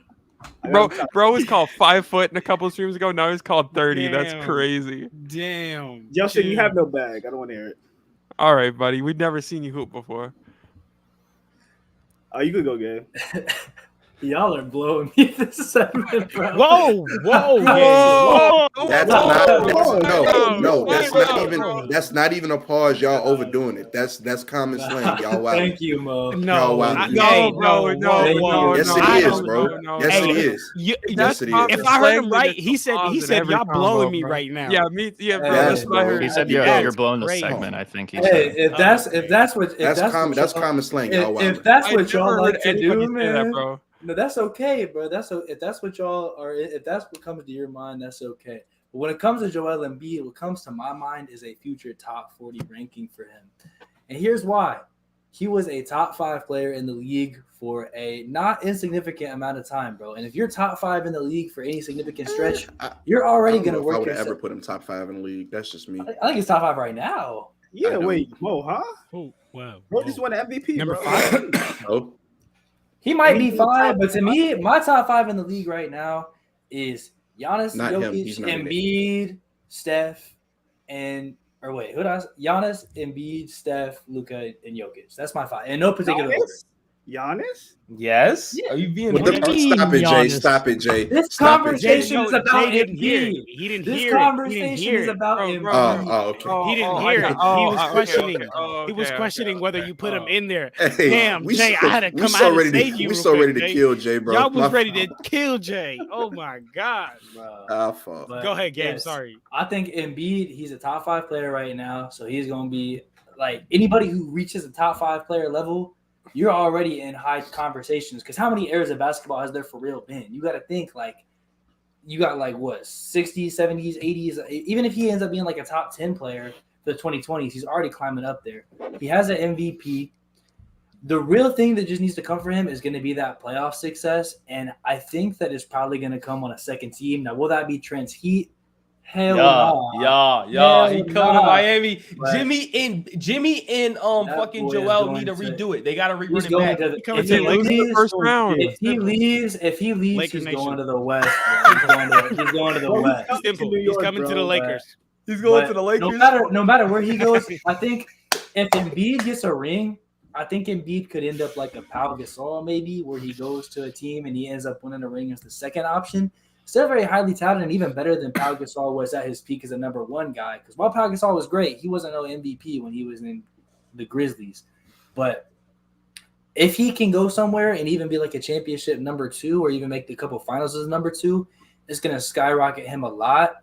I think the big thing that holds him back is really just the fact that he could have a steep decline. Knowing Embiid, knowing that he has injury history and knowing how big of a guy he is, he could really reach a point where he gets to like 33 and he falls off real quick. So of the guys that are like at the top right now, I feel like he's probably the least built to last a long time in this league.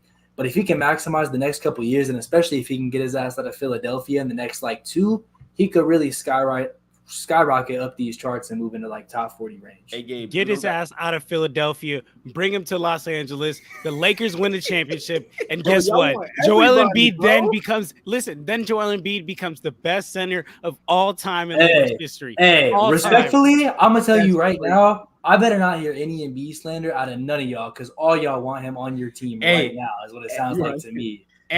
Hey, I will say this. If he comes to Miami, he'll be fine. He'll be in We'll take care of shape. him. We'll take He'll- care of He'll him. lose We'll in the do first everything. round. We'll do everything, right? Bro, Tobias over Jimmy? Come on, man. We gotta get that. We gotta get that again, man. We gotta get fuck Dame at this point. Bring in fucking Joel. Let's just go a crazy lineup. Put Bam at the 4, Joel at the 5, and Jimmy out there, nigga. Fuck And that, fuck- man. Let's go and- bring in a playoff dropper to our and then team. and then let's bring Goran Dragic back. He wants to come back. Fuck Bro, it. stop. Let's Goran just is not fucking a- do he's it. Not a, Embiid he's not is an to the NBA Lakers. player anymore, bro. It's official. Woj just texted me right now. Embiid's coming to the Lakers. Oh, you mean him at Summer League, bro? hey, Yeah, I hey, saw him met him at Summer League. hey, Joel's better than Anthony Davis, nigga. So what's up? Well, LeBron. hey, Okay, they're both going to be cool. on our team. So, Yup. Wait, No, that's what we're I'm gonna win saying. the LeBron and Joel win a championship. yep, LeBron and Joel win a championship. Fuck it. Joel Embiid, Y'all motherfuckers passes- are so delusional. He's not passes going to either of Shaq. y'all teams. he passes Shaq. And he ain't Not going to going the to bum ass either of y'all Chicago teams. Bulls either. Fuck them We don't bums. want him. No, don't we want him. We want him. He coming to hey, Beijing.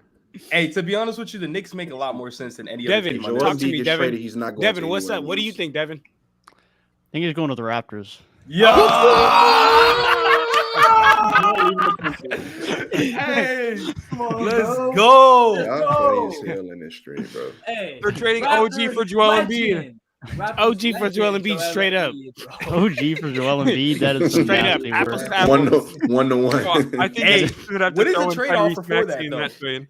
I'll give up Scotty, OG. Who else we giving up? Bro, come on. You better give up the whole squad. Yeah. Nah, I'm not. Rudy We gotta Dick, keep Pascal. Rudy We gotta Dick. keep Pascal. We gotta. Bro, we're trading for Embiid and then Giannis is signing. How are via you free getting agency, Embiid bro. without What are you trading talking Pascal? about? Oh yeah, and then We Curry's traded going Pascal. there. Nah, No, bro, it's gonna be There's a way to Embiid keep and it. Joel. They're going So to give it's him gonna- render it's- machine. It's gonna be Embiid and Giannis in Toronto, bro. Stop. Okay. Okay. Y'all I think motherfuckers this making is NBA fanfics, bro. What are we talking Bro, about? nobody wants to play up there, bro. Come on. this is the time where we need to move along to our second Well, I didn't player on even the I didn't list. I didn't Or, even get to sorry. give my player at all Okay, sorry. because Y'all everyone talking kept about straight talking. bullshit. Let this man Go ahead. get his shit off, bro. Yo, smile up, man. It's a good day. It is a good thing. So for me, I have Joel Embiid. I think all time, probably a little bit higher than what most of you guys have. I think he'll probably end up top, well, kind of similar to, I guess, what Mo said and similar to what John said he could be. I think around top 35, and mainly because when I see him, I know you drew the comparison. You drew the comparison, Mo, to Charles Barkley, and in the respect of like winning an MVP, never getting over the hump, I can see that. I think as a player, like he has a lot of similarities to like Patrick Ewing, though, and like just with dealing with the injuries and like kind of the way that they move defensively. And now Embiid's a better shooter, of course, but I think also like you got to factor in Patrick Ewing was the best player on the team that was one win away from a title, and he made the finals another year, and he got hurt that year, and he very well could have been. It could have been two different instances.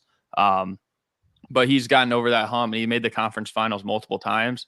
So it'd be hard for me to elevate him on top or Embiid over him. I know Embiid as an MVP, but still, that's just what I think. I think probably top 35 is roughly fair because I think I have Ewing around like 32, 33. But I think that's probably a fair place to put him just because I don't expect him, like Jelson said, I don't anticipate him to win a ring. If he does, he'd probably have to go somewhere. But we haven't really seen like the, I guess, like Embiid trade buzz really spiral out yet. Like everyone can talk about like where he will be, whether it's like Miami or whether it's, Dallas or something or whatever it may be. Like people could talk about that, but we haven't like heard him request a trade yet. So I don't think he's going to be traded until that day happens, and that day hasn't come yet. So I'm going to say top 35. Even if he doesn't win a championship, it's probably still a top 10 player all time that's never won a championship. At least if he keeps going on his career and he doesn't have like a serious injury. Above or below Patrick Ewing? Oh, that's I think tough. I'd put him a little bit like, but I would put him. It If he wins depends a on championship. Above, sorry. it depends on what he does for the rest of his career, because right now we haven't seen him break past the second round of the playoffs. That's almost like his kryptonite at this point. It's a little similar to what Chris Paul was for all those years until he went to Houston the one year and they made the conference finals, and then he made the finals later on. But still, like if he never broke through like that, I don't know how much love people would be giving him the same way on all-time lists, even though a lot of people don't give him love in general. But just like on an all-time list, like it would be a lot different. So I think for Embiid, like even if he doesn't have a breakthrough like that, he probably won't find himself above Patrick Ewing on an all-time list. But if he does, maybe one or two times, I mean, I think probably the context matters a little bit. Like I think every run is different. Every championship is different.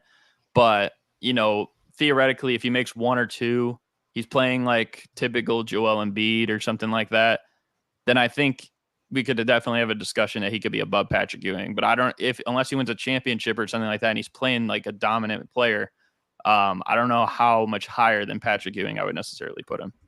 Is Joel Embiid, if he continues like the trajectory of his career of like, being a playoff dropper, never getting past the second round, but being this super crazy dominant regular season player, do you guys think he goes down as a Hall of Famer? Yeah. Tracy McGrady's a Hall of Famer, isn't he? Okay. No. Okay. I just want to know. And I wasn't here for it, but I heard some people saying Kevin Love is not a Hall of Famer. I heard some people saying Kevin Love is a Hall of Famer. If he is, then Joel Embiid should also be, even if he continues this playoff dropper.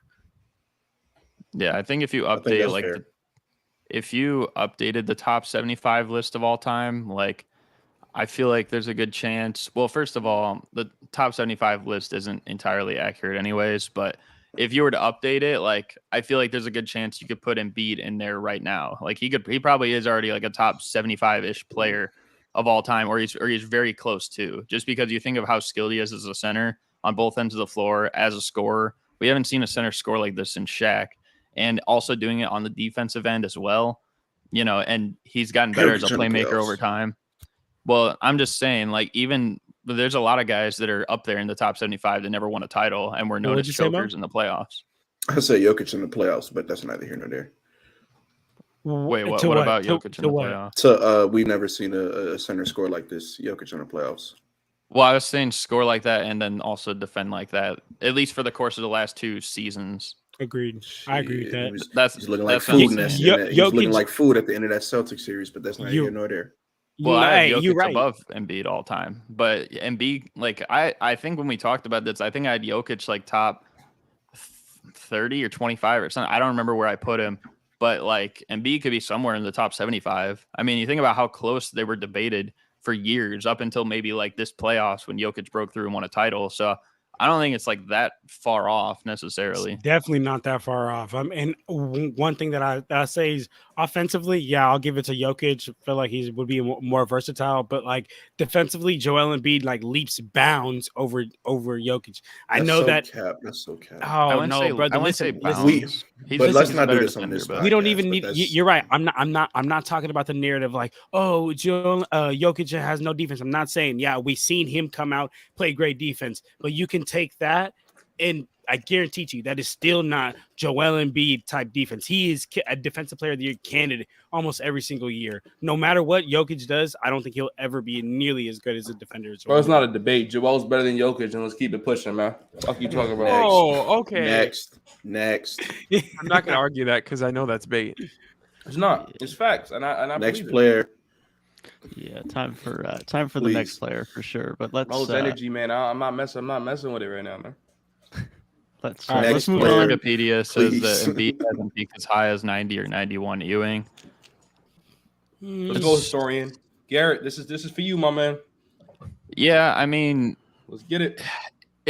I could see both sides of the argument personally. I think it's kind of like a here or there type of argument. I mean, Ewing in those years was not too bad. I think in 92 was the year that they had the Bulls down 2-0, the Michael Jordan Bulls. But 90 and 91, I think statistically that was probably the best version of Patrick Ewing. But I mean, Embiid, you also got to consider like pace of the game and everything like that. But I don't know. I think you could argue one over the other. Embiid being the scoring champion back-to-back years, also playing elite level defense. I think they're definitely comparable because if you take Michael Jordan out of the equation, there's a chance that maybe Patrick Ewing like would be a lot closer or could be a scoring champion. You know what I mean? Like think about that. So I think it's just kind of hard because like you're playing against who I believe is, you know, the greatest player ever in that era. And most would say the greatest scorer ever as well. So it's like, you're probably not going to get that nod playing in the same time as like the best of him, you know, like we say like, well, I don't know. We don't need to touch on that like right now, but like overall, I think like you could argue kind of both sides. Agreed. I can hear somebody typing. I think that's Gabe. That's Mr. Gabe with the clicky keys. Click keys, Gabe. Click keys. Hey man, we need to get to the next player, bro. Come on. For sure. We do. We'll move off of Joel Embiid and on to someone who has already had more postseason success in his young career. And it's better than than that. Joel Embiid. Oh, you go ahead then. That's Jason Tatum, who apparently, according to Mo, is indeed better than Joel Embiid. Nigga hasn't done shit. Done more than Joel Embiid has? Embiid. But anyway, I don't think he has MVP. I don't think Joel Embiid's made it past the second round. That's fine. I don't Yeah. think Joel But Embiid's made it according to to the finals. Jelson's take, I don't think Joel Embiid's won a finals according game. to Jelson's take, I don't think if you have Joel Embiid MVP, scored in the you're finals. what you're what again, Jelson? Let me hear it again. Wait, what? When you said if you have an MVP, what would that make you? Nigga don't even remember his own takes. That's how I know this nigga's bullshitting, nigga. Well, no, tell me exactly because I This said a nigga lot. don't even remember his own takes. No, Anyways, exactly. No. Go Tell me on. exactly. Bro, you said if anybody has an MVP, that automatically makes you a top 50 player. Of all time? All right, bro.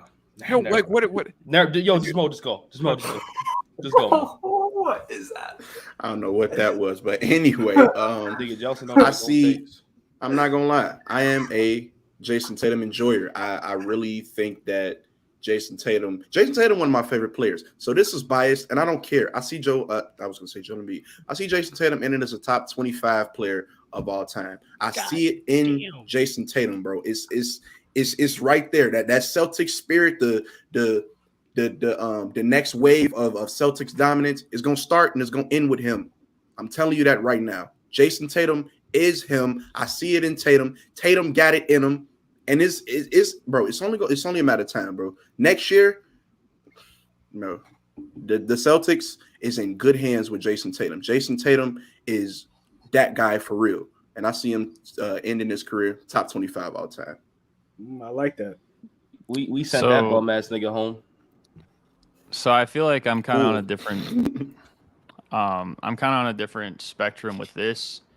I'm not the highest on Jason Tatum personally, like in terms of like when we're comparing all the all-time great level players. I mean, there's a lot of times in the playoffs. I mean, we've seen the ups of him when he was so young, but we've also seen the downs of him in recent years too. So when it comes to Jason Tatum, I feel like it's very, he's already achieved more like playoff level success than a lot of guys. Him and Jaylen Brown have both played like a ton of playoff games, even though they're only like 25 or so. Right. But at the same time, like, I just don't know if I see him as like that top tier level small forward or even like the second tier level on an all-time list. If we're like making a big pyramid of like the all-time greats, I don't know if you're putting him in the class with like the LeBrons or the Larry Birds or the Kevin Durants or the Dr. J's. Of course we not right now, but this is a projection. Well, no, when even when he retires, I don't think he will personally. Like, and that's why I did have on here, and I'm gonna kind of change it because this was kind of a little bit harsh, but I'll say he'll retire top 50. Wow. Yeah. I mean, Because that's lower than I thought. Well, but okay. I feel like it's just kind of similar, and like I said, I was thinking a lot about his placement. To me, it's probably going to be very reminiscent of where a lot of people put Carmelo Anthony, and Carmelo Anthony for me is probably, I think when I made my top 50 list recently, I think he was 50th, but that was also before I had Jokic leapfrogging him, so now he's like just outside the top 50. And I feel like come, a few years from now, guys like Embiid are only going to elevate maybe other guys that we're not even going to touch on today, or the next guy we're going to touch on. Like all these guys are also going to elevate as well. That's only going to push maybe someone like Carmelo Anthony down to like 55, in my opinion, probably. So I feel like Jason Tatum, maybe like a couple-ish spots higher than that, maybe like a low 40s type of thing. It's just, I don't know. I'm going to need to see. I'll have a lot more of a confident answer after this season, because trading away Marcus Smart, who's like the heart and soul of your team, could go one or two ways. Like he's one of the more polarizing players that he could really be the guy who wins you the game and loses you the game just off crucial mistakes and his heart and soul. So I'm interested to see what the Celtics do this season in particular. And if it's looking like they're kind of like lost and they don't have anyone to be that voice in the locker room, it's going to be harder for me to think like moving forward that Jason Tatum is going to have the success that most people paint him out to have in terms of like winning a championship or winning multiple championships. Now, if they do succeed in doing so, and maybe even if they like make the finals again this year, but if it's like they overcame the expectations that the media has given them, then I think we can probably have a different discussion, and maybe I could alter this. But right now, I'm going to put him top 50. Mo, you said top 25, right? Yeah, top 25. Well, I'm going to one up you. I'm going to say top 15. What the fuck? Okay, that's crazy. What the hell? I think Jason Tatum will retire as a top 15 player of all time, simply because of the fact that his game is get closer. His game, if he can really kind of, get some of the kinks out of his game, he's a great offensive player and a great defensive player, and he has shown that he has the team success. And I think him as a player is good enough to be. I know he is a good enough player to be the best player on a championship team. So I think the fact that if the Celtics keep doing the Celtics thing, and if they make the correct moves, which I think they did this offseason, I could see the Celtics winning a championship this offseason, potential, or this upcoming playoffs. But I also could see them winning in future years to come. I could see Jason Tatum retiring with 4 rings and being a top 15 player of all time. Wow. That's like so overkill. But I'm with you, bro. I fuck with Tatum. Tatum, one of my favorite players. So I would love for that to happen. As long as the heat's there, it's not fucking happening. Fuck out of here. What, Joel Embiid led Heat? I love Tatum. I'm not gonna lie. I definitely don't love him top 15. Top 25 still is a stretch for me, but I feel like where I would put him would be maybe the 30th player. But the biggest thing for me and the thing that I believe it was Garrett earlier was saying, I honestly don't remember who was saying, they were saying about how he's not yet in that category of like the Kobe's and the LeBrons and those guys. And Mo was like, he's headed towards that direction. And he is. But the only thing that I want to add is that if he doesn't figure out this whole late game stagnation, like him and the Celtics get very stagnant late game. Maybe that's a Joe Mazzulla issue, and that he's not putting him in the right situation. But I just want to say that like LeBron, Kobe, like all those guys, like they had like I don't know if I'm using the word right, but they had like a kryptonite. They had somebody that they had something that just kind of kept stopping them, and then eventually they were able to get over that hump and become, you know what I'm saying, become really that great player. Jason Tatum, I mean, the last couple of years, every time late game situation, he's choked out. He's gotten stagnant. That game 7 situation where he rolled his ankle, that's unfortunate. Fuck out of here. Nigga lost.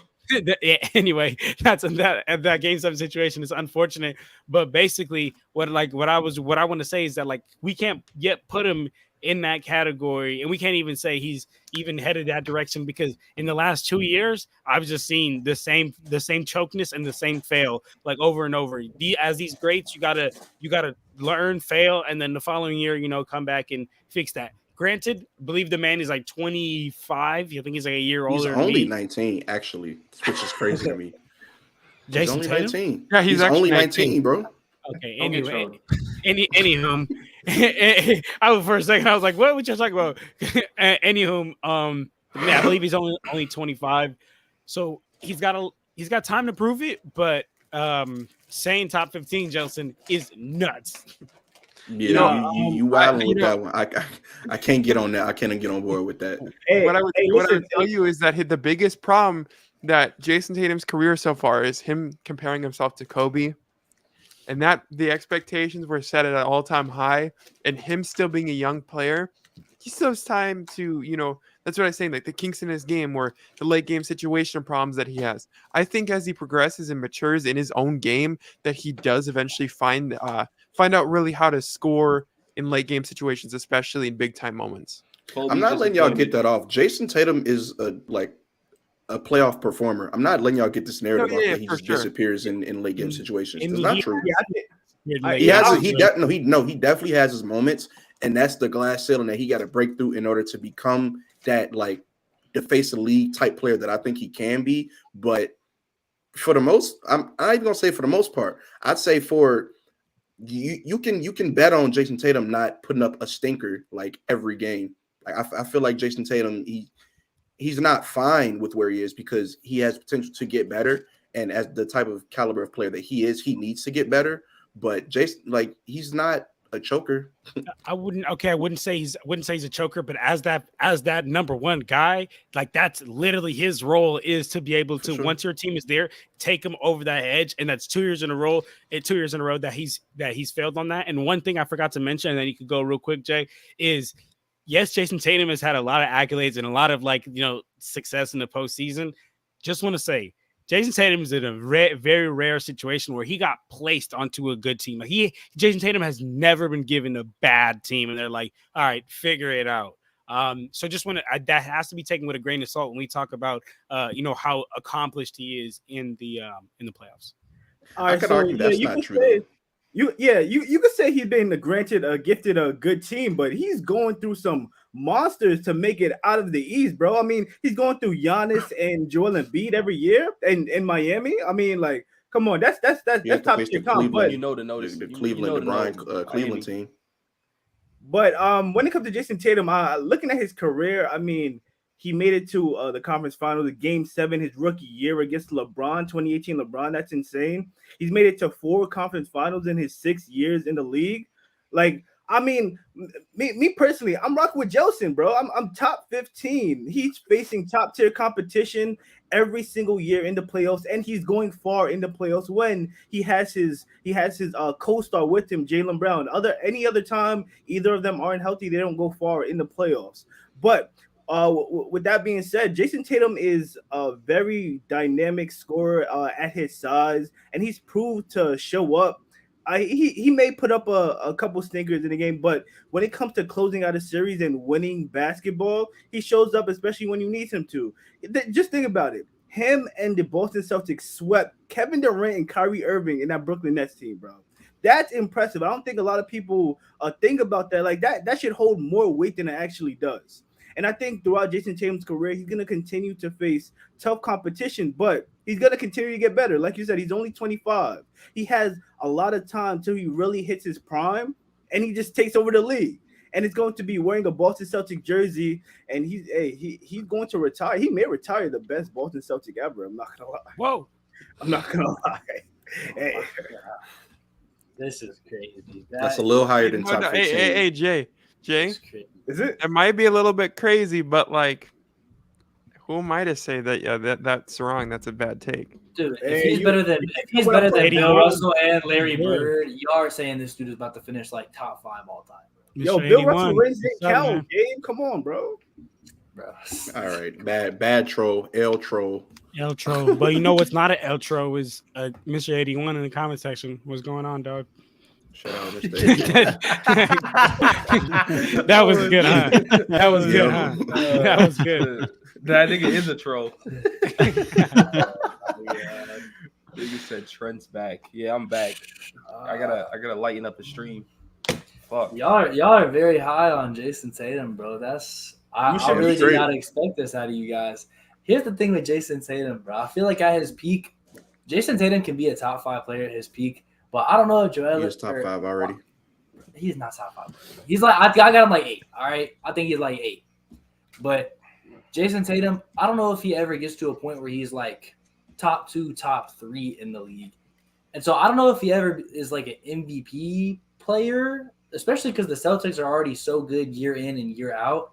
And he still doesn't even really find himself toward like the top of these MVP ladders. And if you're consistently racking in like 2 seeds and you're like a top team in the regular season and he's not up there, I mean, how much more can his stats really grow from there to even get himself in those conversations to get those kinds of awards? Because you got to think he's still going to be next to guys like Jaylen Brown for the foreseeable future. And if he's not, then that kind of affects their chance to compete for things like championships.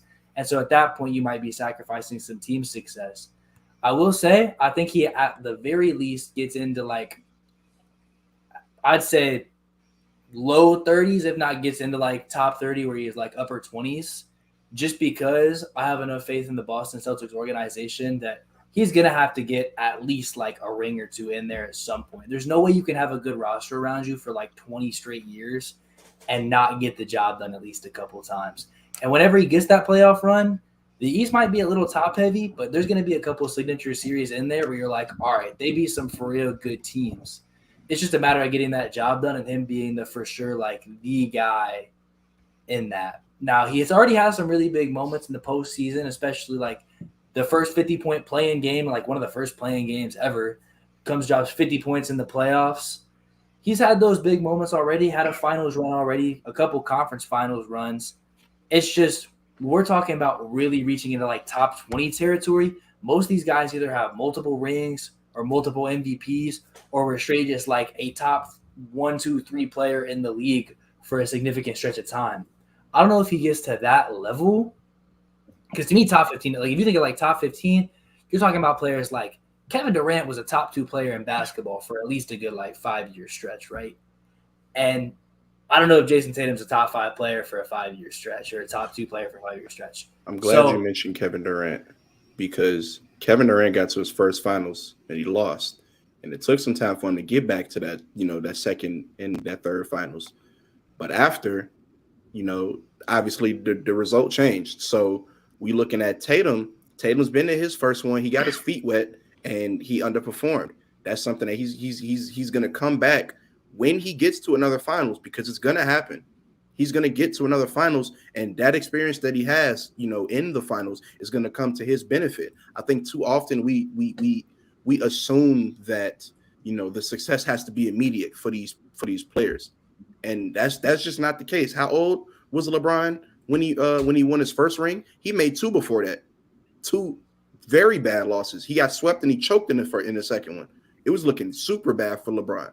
But we saw that, through that perseverance and through that persistence, he used his knowledge from those previous series to ultimately come out and, made it to 8 straight. I'm not saying Tatum going to do that, but it takes failure before you get to that level for certain players. It's very rare that we see a player come in and within their first 5-6 years just rattle off finals runs and championships and stuff like that. It's damn near unprecedented. But LeBron and KD to me were like, even before they won their rings, they were like top 1, top 2 players in the NBA. For sure. I don't know if Tatum's there yet. And so for him to even be in conversations to be top 15, even like top 20, if you're going to be a top 20 player of all time, you at least got to be a consistent like top 3 in your era, right? Sure. Is Jason Tatum going to be a top 3 player of the 2020s? No. I don't know if I can say that. You got Jokic around. Might be. Definitely could. I Luka's going to be around for a while.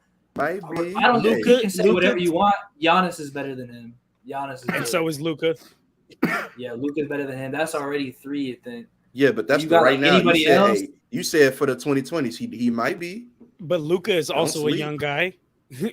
No, but here's the thing. He said top 3. Luka, there's room for Luka and Tatum to coexist there. And Giannis? Not with Giannis and Jokic up there. Bro, we have 7 years here. Hey, bro. Might be. That's all I'm going to say. And it's not out the realm of possibility. They act like 2 legends cannot coexist. Hey, listen. I like that, Jelson. Oh, man. Won't be for fame. It won't be for clout. It won't be. My fault. Listen, I'm from Boston, Massachusetts. If people don't know that, I'm from Boston. I don't rep that bum ass Boston Celtics team. Them niggas suck. Everybody asked me in Vegas, "What the fuck you from Boston? You don't fuck with the Celtics?" Fuck no. All right, they ain't do shit. Last time they won in 2008, nigga. Fuck out of here, nigga. Tatum will never win MVP. He'll never win a championship. Simple as that. Tatum's a good player. Don't get me wrong. I think he's excellent, but he'll never win. He ain't winning shit. And I will say this. Nah, I'm not gonna say that. That's gonna be wild as fuck. Let me not say that. I'll say Tatum. We just heard somebody say Tatum gonna be top 15 all time, and what you about to say gonna be wild. We heard two people say. We heard 2 people say. No. I wasn't even going. That's the thing. He wasn't even gonna be around top 15, top 30. That's the thing. Where'd you have him? Nigga, Tatum's gonna be around the 50, top 50. That's why I got Tatum, man. That's not. I was expecting worse. Nah, I got Tatum around top 50. I personally though, like no trolling shit. Like I'm dead ass. I never see this nigga winning a ring nor MVP.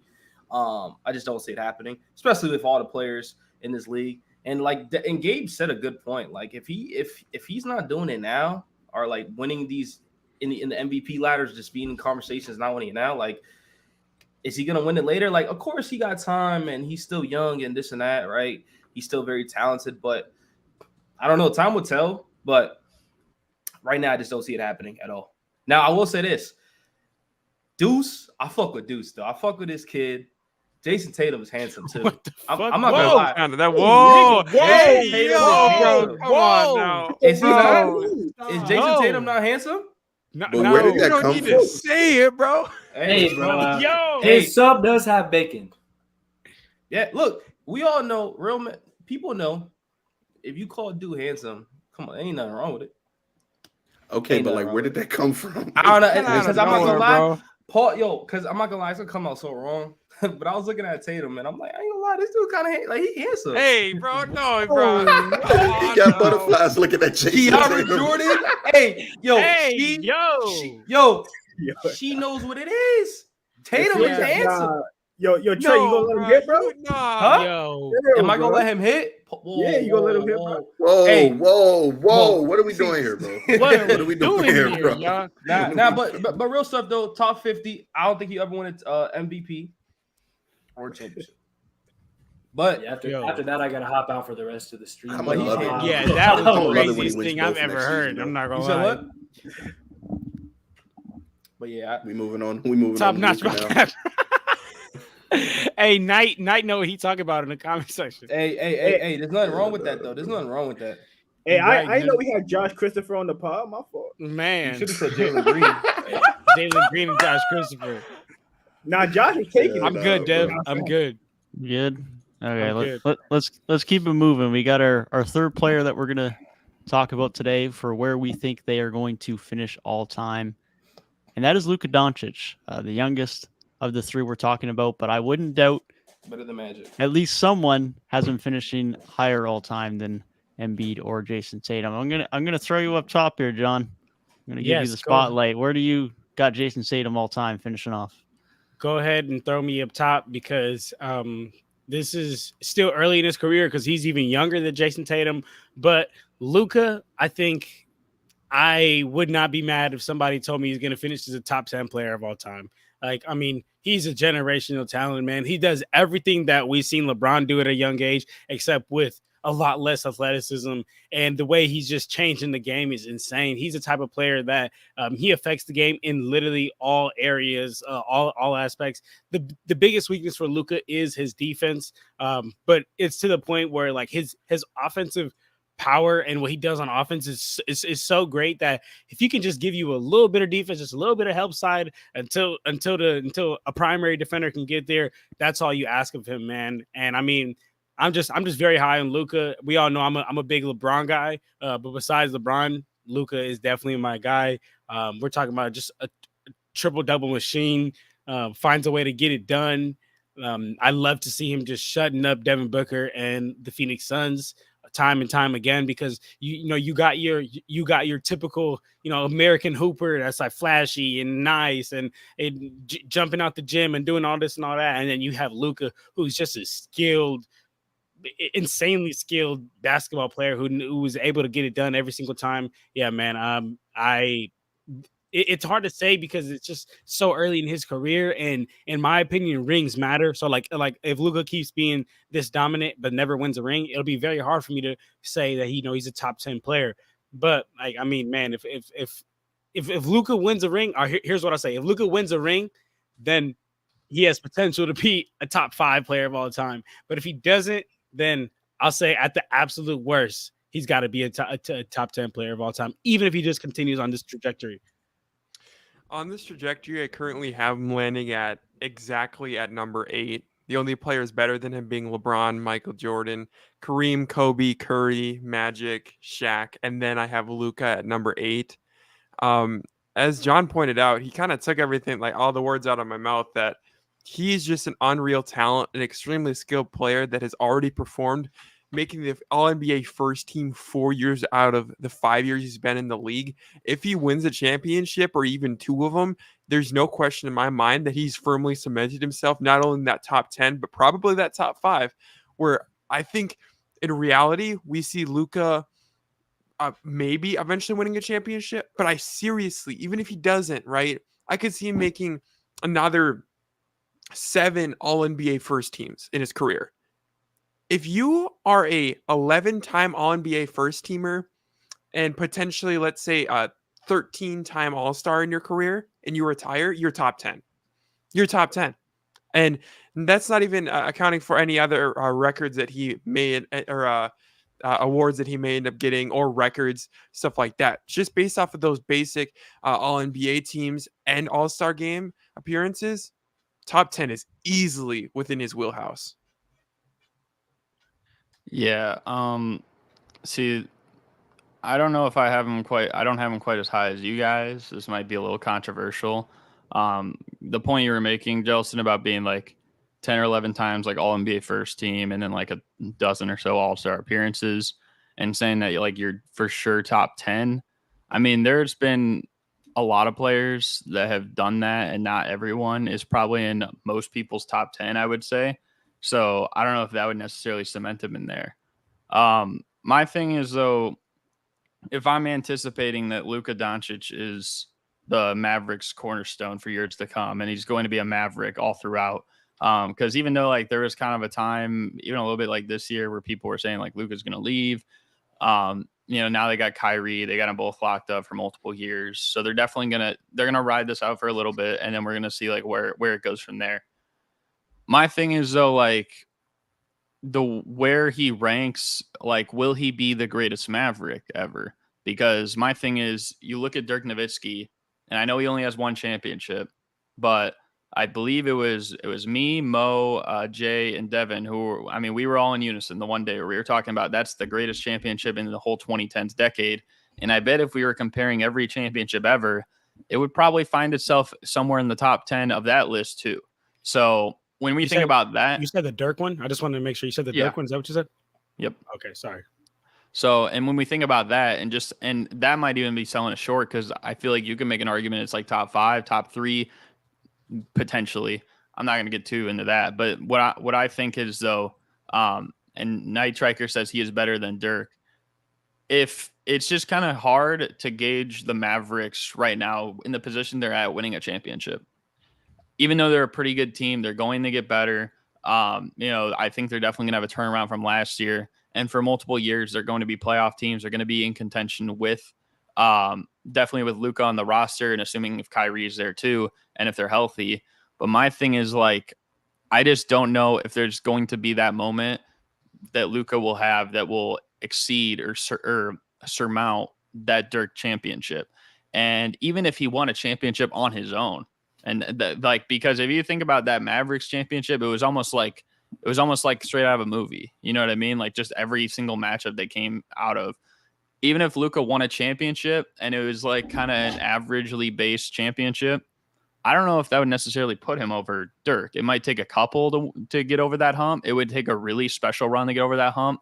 And for me, I don't know if I anticipate that. I think it'll definitely be a debate years down the line between him and Dirk because of that, as who is the greatest Maverick, because I don't think he'll ever like leave Dallas or anything like that. And because of that, and because of where I have Dirk, and this is going to seem low, but probably somewhere in the 20 to 25 range. That's just my reasoning for that, because if there's nothing that, I shouldn't say nothing, but if there's nothing that like fully solidifies Luka as the number one in Mavericks history, and it's an argument with him and Dirk, and I already got Dirk roughly around top 20 all time, then I don't know what to say. And I know Night Striker here says you're talking accolades. I think accolades play a role, but I'm also talking about the context of it, because championships are weighed differently. This is why we had that whole ranking that we were talking about, where we ranked 10 championships in a decade. So if Luka, let's say Luka won the 2024 NBA championship, and based on the average championship, it was seen as like an average title. You know what I mean? Like right in the middle. I'm not taking that over the 2011 NBA championship. So are we already going to sit here and say that Luka has done more for the Dallas Mavericks than Dirk Nowitzki? And to me, if that's the case, I would probably say no. That's why the context behind it matters. But personally, for me, I right now, I don't know where I'd put Luka all time right now, but I think by the end of it, he'll probably find himself somewhere around Dirk, because you also got to look at this front office, and with Mark Cuban, and ever since they won the championship, they've done a horrible job, and if Luka's going to stay in Dallas, like it's going to be hard to win probably more than one. I mean, he's good enough. He can definitely get you to a championship. He can be a top 3 or even number 1 in the league one day, best player. But is he going to be able to like be a dynasty, the key of a dynasty? And especially with that front office, I just don't know. It's a little similar to like LeBron's first go around in Cleveland. And so right now we just haven't seen the rumors of if Luka would eventually leave. If that's the case, maybe it'll be a little bit different. But right now I'm gonna say it's no, because we just haven't gotten to that point. So somewhere around Dirk, 20 to 25 might seem low, but that's just my reasoning behind it. So Garrett, I think you're kind of conflating him being the greatest Maverick ever and his placement all time. Which, well, my thing is though, Dirk was with the Mavericks his whole career. If Luka leaves, it's different, because then there's more to gauge in his career. You know what I mean? For sure, but that has more to do with what he's done for the team and not necessarily what he's done in the league. I know it's kind of like, well, what he's done with the team is what he's done in the league, but you got to think that Dirk brought the first championship to Dallas, and so his status as a Dallas Mavericks legend is going to obviously be, it's going to be boosted by that. It's the same thing with Jokic. Jokic has won the Nuggets' first championship, so he's going to be on a higher pedestal than everybody that comes before him based off of simply that, even if Luka wins the first, because you can only have one first. So I think that in terms of talent, Luka's more talented than Dirk was. And so basically going off of talent and where I see his projections, I think top 15 is also a pretty reasonable estimate for him. But I'm going to go as high as to say top 10, just because what we're seeing from Luka is reminiscent of LeBron in Cleveland in more ways than one. Obviously, we have a sort of do-it-all player minus the defense, because I was comparing LeBron to Luka, but we have a do-it-all player on offense who has holes in his game, sure, but those can be remedied with time.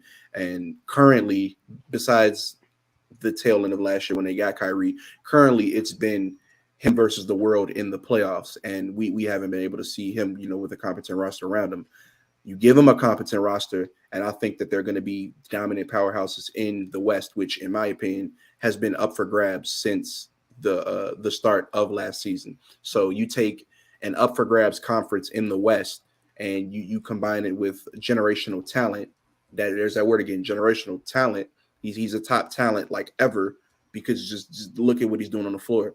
You take a competent roster, put him around the generational talent, and you're going to make magic happen regardless. So I have Luka projected as a top 10, 11, 12-ish finish of all time, like his ranking.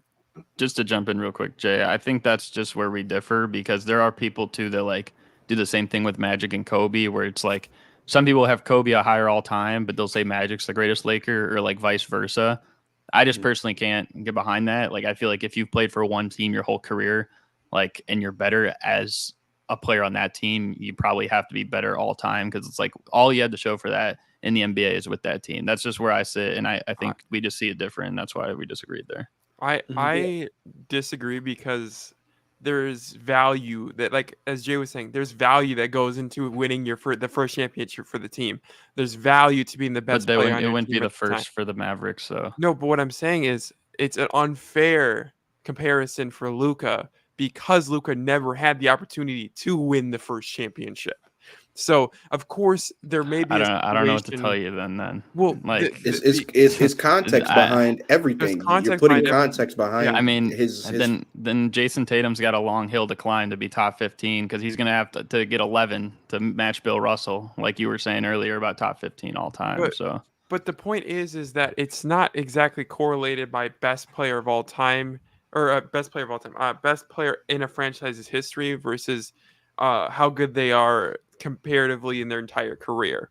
Like, I think that you can be a top 5 player of all time, right, but not be a necessarily top 5 player on your franchise's history based off of specific accolades to your specific team, or vice versa. If you play for multiple teams, then yeah. But if you play for only one team in the NBA, like I don't get how. Let's say Luka plays his whole career with Dallas, just like Dirk did his whole career with the Mavericks, and let's say we're saying Dirk is the greater Maverick ever. I don't see how you can say Luka is the greater all time. It's all they have to show is with Dallas. If we're talking like as a basketball talent, sure, because like we've seen Luka, or if we're talking about Hall of Fame chances, that's sure, because Luka has also done stuff overseas. But in terms of the NBA and their NBA ranking, if you've played for one team and you're comparing those guys, who's the greatest Maverick ever? Well, then how is one argument going to be Luka, but then Dirk is higher all time, or the opposite way? That's what I'm saying about Magic and Kobe. It's simply because, in my opinion, when it comes to the Dirk versus Luka thing, and this is only if Luka wins the championship, and this is only a scenario where this may happen, because we don't know if this is going to happen, right? But if there definitely could be a situation where people value Dirk's championship over Luka's, not only because of the context behind it, by what team they beat and all that, but also because it is the Mavericks' first championship in their history. There holds more weight to that in context to a specific team, but in the grand scheme of basketball, maybe not as much. Yeah, I don't know what to say about that, though, because it's like you can't control that. He won the first title in history. Like, if someone comes 20 years down the line and it's like a Luka-esque level player for the Denver Nuggets, like, what are we going to say about Jokic winning the first championship for Denver? No, but that's my exact point. You can't dock like a player for not winning the first. And that's not the biggest reason why, like, I think his championship was so important. I mean, he went through the big three heat, the Oklahoma City Thunder with Durant, Westbrook, and Harden. He went through the reigning NBA champions. I mean, he went through a lot of tough teams. It's not just because it was their first championship ever, because I don't know how many people really cared that much. As from all NBA fans together going into that playoffs, I don't think people cared as much to say, like, you know what, like, let's see Dallas win their first one this year. It was more so just the fact of, oh, the Mavericks came out and they just eliminated the defending champions, then the Oklahoma City Thunder, who won 50 games the year before, and they were a top 4 seed again. And then they go to the NBA Finals and they eliminate the big three Heat that everyone penciled in to win the title. I think at that point, that's what makes it special. And so for Luka, like, I would need to see a championship run that has the same magic behind it. If it's like something like, here, I'll give an example, because I know how you feel about this year's Miami Heat team. Like, let's say he went through like an injured, obviously it's a different conference, but a team on the level of an injured Bucks team this first round, and then a team like the New York Knicks in the second round. Well, already it's going to be hard for me to gauge this championship the same way as the Dirk championship if they went through a team of that level, unless you play like some absolute juggernaut in the last 2 rounds, or like the juggernaut in the last round or something like that. You get what I'm saying? Like, it's more than just being the first championship that elevates Dirk's title to such high level. I mean, when we talked about it like a week or two ago, like we all had like almost a dozen different things to say about it. Is even as far as like talking about Jason Terry getting a tattoo about it, like they're like before the NBA season started. Like there's so much behind that championship, and that's why it makes it one of the best ever, probably the best since like 2010 in my opinion. But I don't know, like that's where I sit. So I'm with JELSON on the Dirk Luka thing. I feel like the context of him winning his first championship, and also like you said, Garrett, the playoff run, the difficulties, the hurdles that he had to overcome to get that championship, that matters as well. But in my opinion, Luka is a more skilled player, and I think that attributes to him being ranked higher all time when it comes down to it. But Dirk can still have the Mavs being the best Maverick of all time because he won the first championship and how much it meant to the city. But yeah, I have Luka. I would say about like top 10. Luka is a phenomenal player. I mean, as soon as he came into the league, it was clear that the Dallas Mavericks were his team. I mean, they kicked Dennis Smith Jr. off the squad to give the keys to Luka Doncic. And in his short career already, he made a Western Conference Finals. I mean, him in the playoffs, just seeing how he performed in the playoffs against 2 of the best 3-and-D, I mean, 2-way wings or whatever, in Kawhi Leonard and Paul George, seeing how he performed and was basically cooking Kawhi. I'm not gonna lie, but yeah, I got Luka top 10. If he wins a championship, I would go. If he wins 2 championships, I would have to say 2. If he wins 2 championships, I could perhaps slide him into like the top 8, Nah, that's a lie. I can't. Top 10, bro. He capped out at top 10. If he wins the championship, he's top 5. Yeah, I agree. I don't like that argument. Win 1 though? Okay. We doing a lot. If he wins 1 championship, he's More not going than to be one. slotted in More the than top one. 10. It's I a lot still that more has to than go one into his No, career. if he wins 1 championship, he slides in the top 10. If he wins 2 championships, he slides in No. the top 5. That's Well, absolutely I think insane. that I'm not no, letting no, you no. get that off. No. No. I already told you. I have him at number 8. I have him at number 8 all time. He higher If- than Kobe? talk to No, me, Devin. he is not. He's not better than Kobe. Gabe, give us what you got, and then we'll move on here. Hey. Y'all are crazy saying 1 fucking ring is going to move him up that high. Go look at the top 10, bro. Jordan got 6. LeBron got 4. Kareem got, 5 or 6. Magic got like 5. Larry Bird got like 3. Shaq got 4. Like, what are we talking about? 1 ring is going to move you up that high. Yeah, Who's that was highest? wild. Who's the highest ranked player with 1 ring? Even keep going down. I have him. I have him go. higher Like, than James Hakeem got Robinson, 2. Hakeem, I Steph have him Curry higher than got Oscar 2. Robertson. I have him higher. Nah, Like bro. On the lines of Stephen Curry, I know I'm going to get some hate for this. This is what I was going to say. I'm taking Luka over Stephen Curry as an overall player. As an overall player. Nah. All time right now, hold on. all time, you're taking Luka Doncic over Steph Curry. Overall player. I'm taking Luka over Stephen All Curry. time. all time. Overall, as an overall player, So you're I'm building the taking- team. you're I'm taking building the Luka- team. Okay. I'm building a team. No, I'm I'm taking a- Steph. So you're taking a guy who has never been shown to be able to play off the ball versus the greatest off-ball player of all time, who may be just as good on the ball. Yep. Why? For what Just told reason? you. It's my take. It's my take, brother. But you didn't give a reason for it. You just said you would take it. Why? If we talking about Because an he plays for the overall Warriors. player, What makes I'm him taking- better? he's not only going to grab you more rebounds, not only going to, I think, be a great facilitator. That's not that Stephen Curry isn't, but Luka can score just as much. It's just not with as much flash. But if you're building a team, though, why would you not take the guy who can play with literally anybody and still be like super duper effective top 3 player in the league? You said what? Say that again. If you're building it, you said overall to build a team, why would you not take the guy that can literally slot in with anybody, be super effective on the ball, finish second in MVP when he's on the ball the whole season, or he can go 16-1 in the playoffs and be just as effective when he's playing next to a ball dominant guy like Kevin Durant. He can slide in anywhere and still be just okay. You could slide a lot of people next to Kevin Durant. They could be extremely ball. You can slide Steph next to anybody though. Okay, but what I'm saying is he's an extreme defensive line. If Klay Thompson's not there, no, he's not. No, he's stop. Because he's not. He's simply we're not going to isn't. sit here and act like Luka Doncic is Kawhi Leonard and Steph Curry is Isaiah Thomas, bro. Come on. Okay, Mr. 81, you're trolling, bro. You're Mr. trolling. 81. Dude, no, it's just an extremely like there is no way you can argue that as of right now, in my opinion. That you would take Steph Curry over Luka. And I am high on Luka. John, me and you are pretty much on the same page for most of this. But bro, play off ball, bro. Play off the ball before you want to be better than Steph Curry. Play off You're right. You're right. It is tough, but I'm. If you're asking, I'm taking everything into account: a rebounder, a facilitator, a scorer, a playmaker. I'm taking everything. If Curry's a better playmaker, facilitator, shooter, and I would argue he's pretty much the same level on defense, then how? I wouldn't.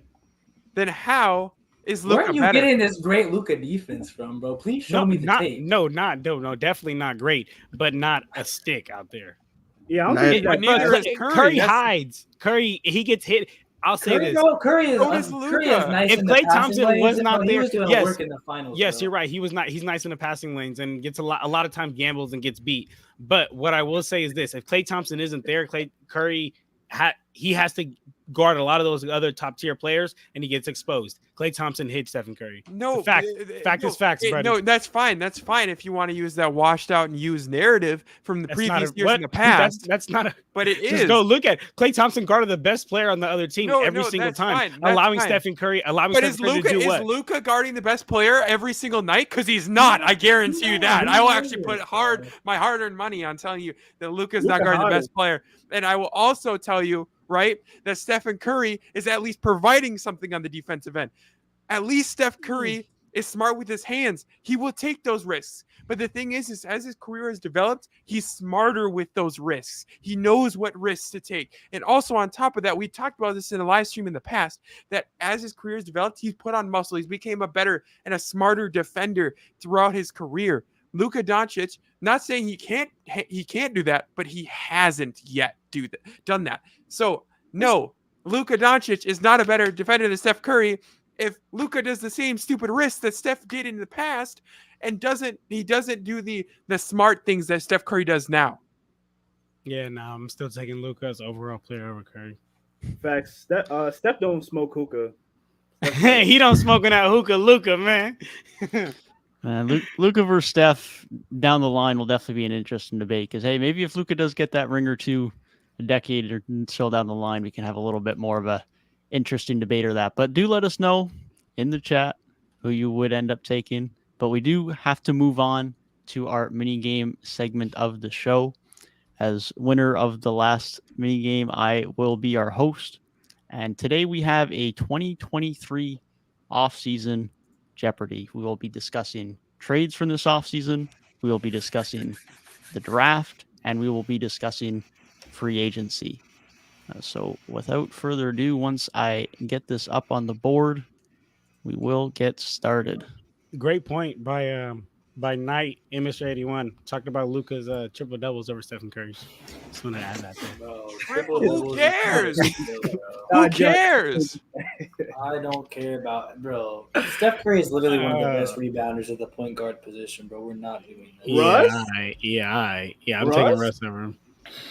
Yeah, because Russ is like the best at it ever, dog. What Jeopardy? Okay, No, no, I'm taking you Luka as a better defensive as better rebounder than Stephen Curry. Luka had like Jeopardy a fucking time. six. It's Jeopardy time. Literally It's is. Another Jeopardy time. time. Another time. It's Jeopardy time. It's Jeopardy time. 21 Another rebounds time. in one game. Another time. For first pick on the board, I have picked a number between 1 and 20. Starting from John, give me a number. 17. 12. 7. Shit. 10. 2. 3. 5. And Garrett is closest with 7. The number was 8. So Garrett, you will have control of the board. Trying to think what would be good. So, are all the draft ones like different? Like, is it like, or can you not reveal like what it actually like is behind there? I'll say just because they're all the same. Like it's name a player at X pick. So like who was drafted at whatever pick. Okay. Oh, that's gonna be kind of tough actually. All right. Let's go with free agency 2 for 300. Free agency 2 for 300. Where did Mo Bamba Buzz. sign? Buzz. Fuck. I already buzzed in. That is Garrett. Philadelphia 76ers. That is correct. All right, we'll Garrett go stays free with the agent. board. We'll go free agency 3 for 300. Free agency 3 for 300. Buzz. Who signed Jalen McDaniels? I think I That buzzed was first too Jacob. for that. Really? Oh, Wow. the I Raptors. don't know. I heard Jacob, but if anyone thought they heard Garrett, then Nah, I was I saying know, I heard but- Jacob. I was saying I don't know to Garrett's point. Oh, yeah, Okay. Raptors. Yeah. Okay. I'm gonna roll with Jacob. Then that is the Toronto Raptors. Back to you here, Jacob. Let's go free agency 1 300. Free agency 1 300. We are getting the 300s off the board. Who Buzz. signed Cody Buzz, Zeller? buzz. New Orleans Pelicans. Yes, Garrett. Damn, Garrett. Gotta get my buzz in. Didn't God, you decide I last swear time to when God, it New Orleans wasn't going to show the Pelicans. screen? I Yeah. screwed that one up. But then you guys complained the last time I did it too. Like when I did. I mean, show we the can if screen, we so- want. Yeah, no, I'd rather see the Either. screen. I'm a visual guy. Yeah, Yeah, okay. it's The gonna ask, opposite. that might be behind. Go crazy. We'll go free agency 3 for 200. Free agency 3 for 200. Buzz. Where does Buzz, Niang- Buzz. Oh, God damn. shoot. I Okay, didn't have time wait. to read it. Did I get that or no? I heard Jay, to be It real. wasn't. Yeah, okay. I was gonna say it wasn't Garrett, but it was. I couldn't tell who it was. So yeah, it's Jay. All right, then. so I'm getting the- lag, I it's the- think. it's the Cleveland Cavaliers. Yeah. That is correct. Cleveland Cavaliers. My internet's gonna throw me this game. No, I think that's Devon's. Where we I'm not going, gonna Jay? lie. Very I good. got draft.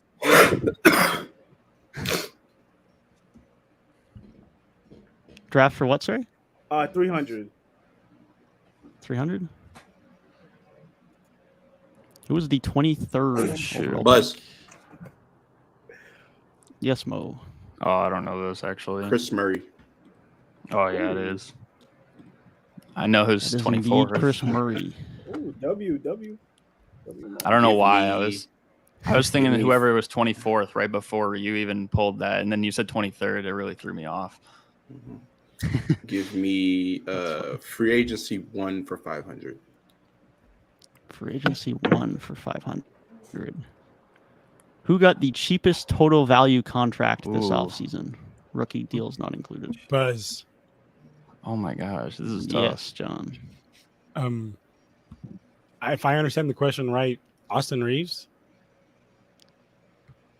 I'll explain the question because That's not it. definitely Okay, don't. maybe I That's definitely maybe not it. misunderstood. What I mean is the player who like not by average salary yearly, but in total, what was the lowest amount guaranteed or given on a Okay. contract? So like Gotcha, whether it gotcha. was like it probably won't be a tier guy because I'm not doing the average. It's just the total amount that the guy signed for on his deal. What's the Gotcha. lowest amount? I unbuzz. Like the we're Can I buzz? Can I buzz? damn. Go ahead, Jay. Is it Russell Westbrook? It is not Russell It's Westbrook. not. Hmm. Ooh. I will admit this is a tough one. I make top 500s. Yeah, I gotta think about this. Buzz. Yes, Is it like Dante Exum? it is not Dante Exum. That's actually a good answer, though. Yeah, that was is a a good guess, that was a though. good guess. Yeah, who got Mm. paid the food stamps? Actually, Who hasn't?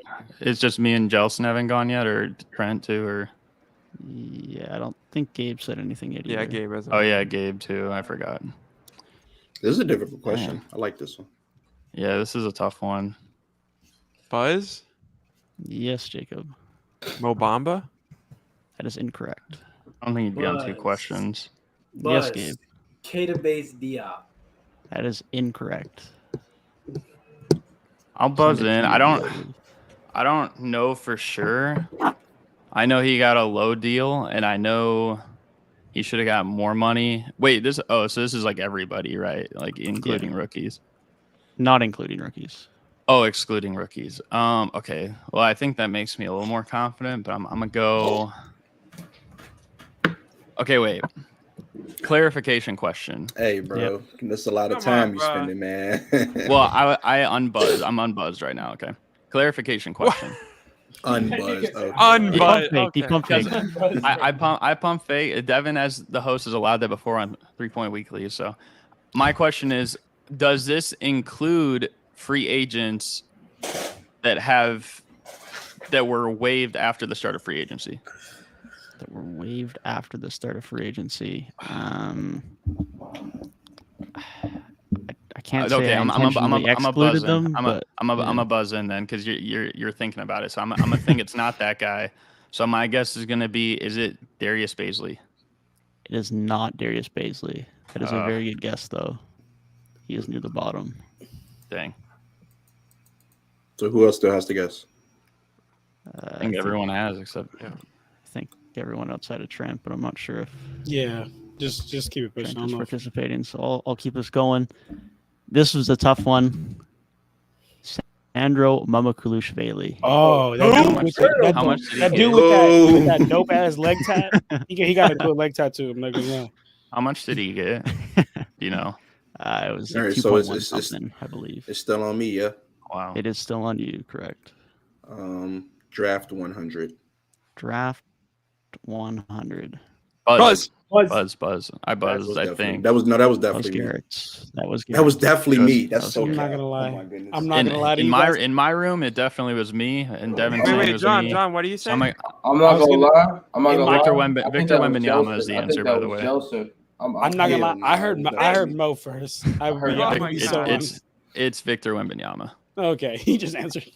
I already got That's my- screwed out of like 2 of them in my book, at least from like my That's internet. cap, bro. So Dude, That's so All right, cap. keep it pushing. at least reaction time. Yeah. Like I Yeah, think we're all answering around the same time. It's just like it's a game of internet. Yeah, it's literally just internet. Yeah. With that being said, since I have a 400-point lead, let's go with free agency 3 for 400. Free agency 3 for 400. Who's Buzz. signed Aaron Holiday? Oh shoot. That is Garrett. How you gonna buzz without an answer? Buzz. I'll unbuzz even though someone's Damn, saying now it. that Buzz. nobody Hey, has I'm an answer. Hey, Buzz. I'm Wait, not he- gonna lie. wait, that's he- to wait, be he can do that? taken away. Yeah, No. that's He to can be do that, bro? taken away. There's gotta be. You a penalty, cannot. bro. No, yeah, buzz. you You can't cannot buzz. You get like buzz 5 without an questions. answer. Hey, No. hey, let me go. Wait, are you go? He didn't Yeah. buzz. He didn't buzz. No, Buzz. someone else. Buzz. Someone else. I'm Jelson- buzzing now. I'm buzzing now. Jelson I'm buzzing buzzed, now. Some- then someone else Jelson buzzed. and then Someone I else buzzed when Garrett buzzed initially, Yeah, it It was was me. Jelson. and that was I'll- Jacob. Yeah, so I'm Jacob buzzing goes after first. him then, I guess. Was No, I it buzzed after him. was Buzz. it the Suns? Buzz. Let me buzz in. was I not already the buzzed, Phoenix bro. Suns. And yeah, Mo's Oh, still what up the heck first. thing? All right. Well, I didn't know we were still doing it like that.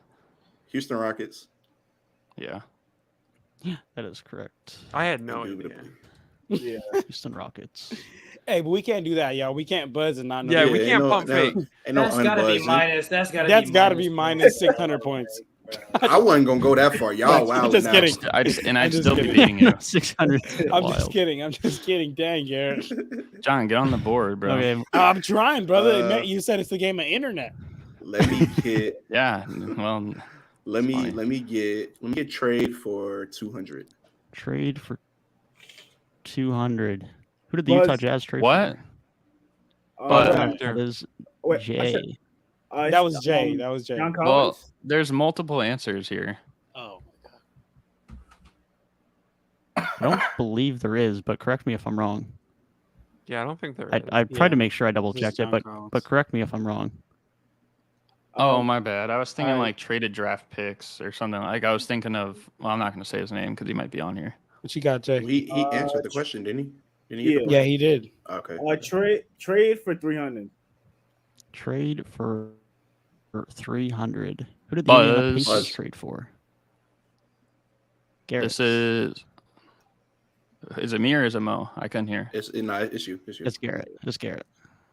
Oh shoot. Well, I'm just gonna give the wrong answer because I buzzed in with the wrong intention. I'm gonna go with Jarris Walker. That's wrong though. Yeah, that is It incorrect. is Obi Toppin. That is Yeah. correct. Obi Toppin I don't want to stall and get takes the lead and penalized. control the board. Let me get draft for 200. Draft for 200. Who was taken with Buzz. the 9th overall pick? Oh my God. Buzz. Who buzzed alongside? Who buzzed alongside Garrett? I did. This I didn't is- hear any. This I didn't is hear John. anybody. I- buzz. I mean, it was me. I I genuinely- buzzed too, but I don't know if somebody Right, yeah, I think John buzzed after. I honestly could flip a coin on that one. Yeah, I don't know how he even decided that I one. got my hand. Wait, And I got my This hand. man got his Got my hand hand. raised. And I got my hand up. no, I ain't gonna lie, buzz. I ain't gonna lie, buzz, bro. Jay, come No, on. I go- no, brother. you Nah, guys bro, it was definitely. John. No. All right, Jay. so All right, pick a yeah, number, Jay. John. Pick a number. Devin, choose a number between 1 and Garrett 20. still has to go. I got one. Garrett just buzzed. Am and I didn't have the going? answer. Am I allowed to go or no? Because No, I you do didn't know have the the No, answer you now, said you but I didn't didn't know it know, right and then then. you went off. I didn't No. know it at the exact moment. No, but this if is me, I'm allowed y'all. to go, I'm I not will. even on but- the Yo, board. why you Jay, play come buzzing, on. Garrett? Jay, I'm not even on because the I'm board. looking at the answer and I'm thinking of like whoever's right next to that I pick know- originally. No, no, I know. Like okay, I'm I'll give come you on, John. Jay. anticipating John. the 8th pick and it's the I'll give 9th it pick. to John. I'm so gonna I'm get my not boy thinking on the of it. board. Good looking, Jay. Good looking, Jay. It was Taylor Hendricks. Yeah. It was indeed. Good looking. Taylor. Good looking out, Jay. Real I one. got you, man. Real one. Yo, y'all hilarious. This shit is so scuffed. All right. I need a big comeback. So Yeah, I'm gonna be honest. I don't even know what's being said by people anymore, so I can't Hey, even direct if you things. buzz so. in, you got You guys 10 have just let seconds, yourselves bro. roam wild Yeah, at this facts. point. I'm Well, gonna then be if that's honest. the case, then I should have like 300 more points because I didn't get 10 seconds on either. You got of those like last two. 35 Bro. seconds, bro. Now make it 5 seconds. No, I didn't. No, Yeah, I 5 didn't. seconds. We were I debating on I whether or not buzzed John in. got in for like an hour. I and buzzed you're like, in. oh, I actually have it now. I buzzed in. I said, "Oh my god!" And then instantly, John's like, "Oh, it was me." And then someone else said, "Oh, it was me." And Devin's like, "Who buzzed next?" well, So because it's like I got like 1 second to answer. all right. I need to catch up here. Yeah. So let's go. Is Free it agency. 10 seconds or is it 1 second? What are Now we give it doing? 5 seconds. Well, and the two before, Garrett, you tripped up on them. Dude, you're But like, I'm I gonna need to catch unbuzz. up. But if I had 10 seconds, like Jelson's saying, I would have got it. But I didn't. I thought I was just gonna. I literally had the answer too for the Jarris Walker one by 10 seconds. Let's go. Okay, All right, okay, let's come go. on. Along. All right, I need to get on the board. I need to catch up. Free agency Go 500. ahead. Free agency 500. Which one? Free agency 2 or 3? Oh, sorry. Free agency 3. Free agency 3 for 500. Which team has not given a new contract to anyone this offseason, not including rookies? Ooh. Buzz. Yes, Jacob. Hornets. So he doesn't know, and he gets Nope. to That do is that. incorrect. Bruh. You Buzz. said 10 seconds, bruh. This is Buzz getting too and- crazy, yo. okay. This is a Jeopardy. Buzz So everyone and- gets different rules, but me, I guess. Go ahead. Garrett, relax, bro. I relax. buzzed. Is it the Denver Nuggets? That is It's not incorrect. it. Damn it. Wait, so new contracts. Does that not include like re-signings? That re-signings is Bro, like a new no contract. a new contract, so it's no one's been re-signed, no one's been brought to the team as an addition via a contract. I'm a buzz. This might be wrong, but is it the Kings? That is incorrect. Buzz. Pelicans. Yes. That is No, incorrect. that's wrong. Buzz, is it the Detroit Yes. Pistons? That is also Hell incorrect. nah. Oh, that's not They it. just re-signed. What's the name? Extended. I mean, Is that everyone? I don't remember. Or is John gone? Shit. The Denver Nuggets? I don't know. I already. That was already said, and that's All not right, it. bro. It's unfortunately incorrect. The answer is the Atlanta Hawks. Bro, I was gonna say them They've too. not re-signed or brought in anyone this summer via free agency. I don't remember who. John just had picked- it. That was John. You just John, picked yeah. that one right. So Yeah. so me. Yeah, Yeah. you still at the board, John. All right. We need to catch up once again. So let's go with free agency 500 too. Free agency 500. Name every player the Phoenix Suns have signed this Oh my offseason. gosh. Oh, This is going to wow. be a trip. Rookies and two-way players are not included, but players they re-signed are included. Hey, Damn. So you're including people they re-signed as well?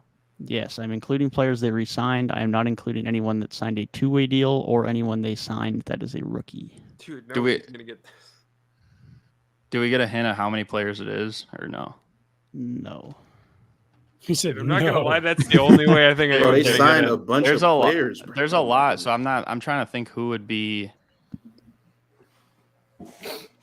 let me fuck it, because I haven't even done this shit. Let me just try. Fuck it. This one's for it. hard. This one's hard. All right, so obviously you brought in Udo. I'll buzz in after him, by the way. Udo, Okay. Drew. I believe you brought Damian Lee back. Who did you say after Yuta? He said, Eubanks? Drew. Oh, Eubanks. Okay, yeah. Lee. Yep. Damian Lee. Fuck, this is hard. That Bates dude. Oh, shit. They brought back a Kogi.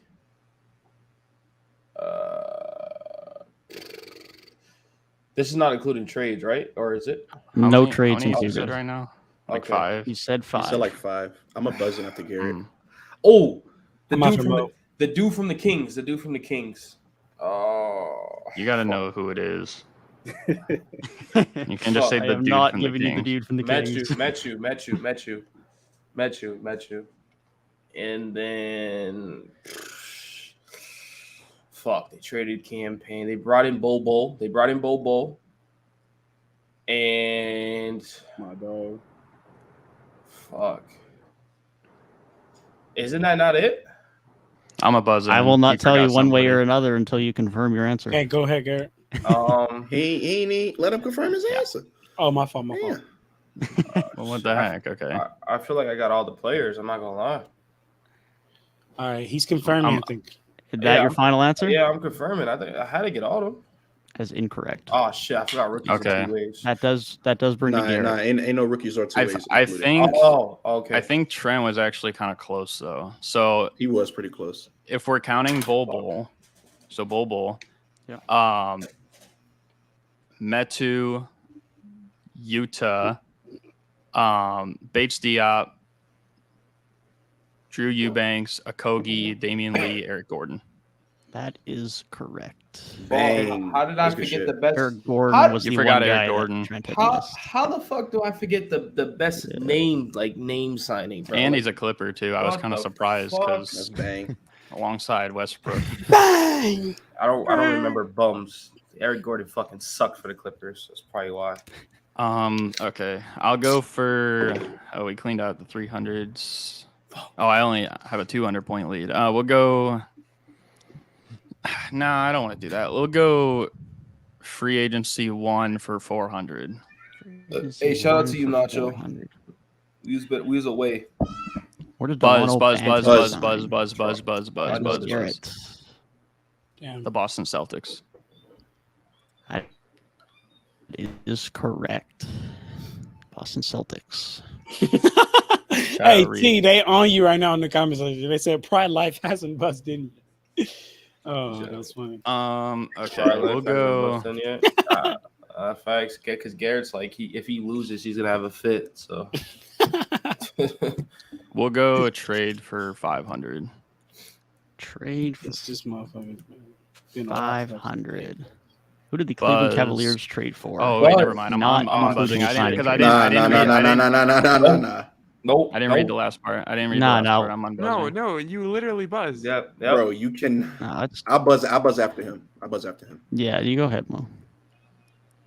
So I get to go then. Wait. Garrett gets his did you 10 go? seconds. Garrett gets his 10 seconds. Okay, well I gotta think because I know what the trade is. I'm just trying One, to think who the actual 2, person is. 3. Bro, don't four, count. Stop. five, Once he names a player, the counter stops. Once he starts naming players. No, it's 10 seconds. I feel like we could Yeah, agree this is more I than 10 don't know. seconds. I don't know. Okay, we will move to Mo. Damian Jones. That is correct. Damian Indubitably. Jones. I almost answered the wrong question Hey, because I you have a said question. sign and trade. Yeah, Why I remember didn't that, but I you- wasn't thinking of actually that trade. Was it because that was too easy, Devin? What do you Was say? it because that was too easy? Why? Because of what was too easy? Max Strus sign and trade. Is that what? Yeah, that's why I Okay. wouldn't have made it a 500 point then. I was gonna. That's what I was Well, gonna say until that's I why I realized sign and trade. buzzed. That's why I buzzed originally, and then I read not sign and trade, and that's why I was gonna unbuzz. Give us your It's pick, fine. Mo. Give me.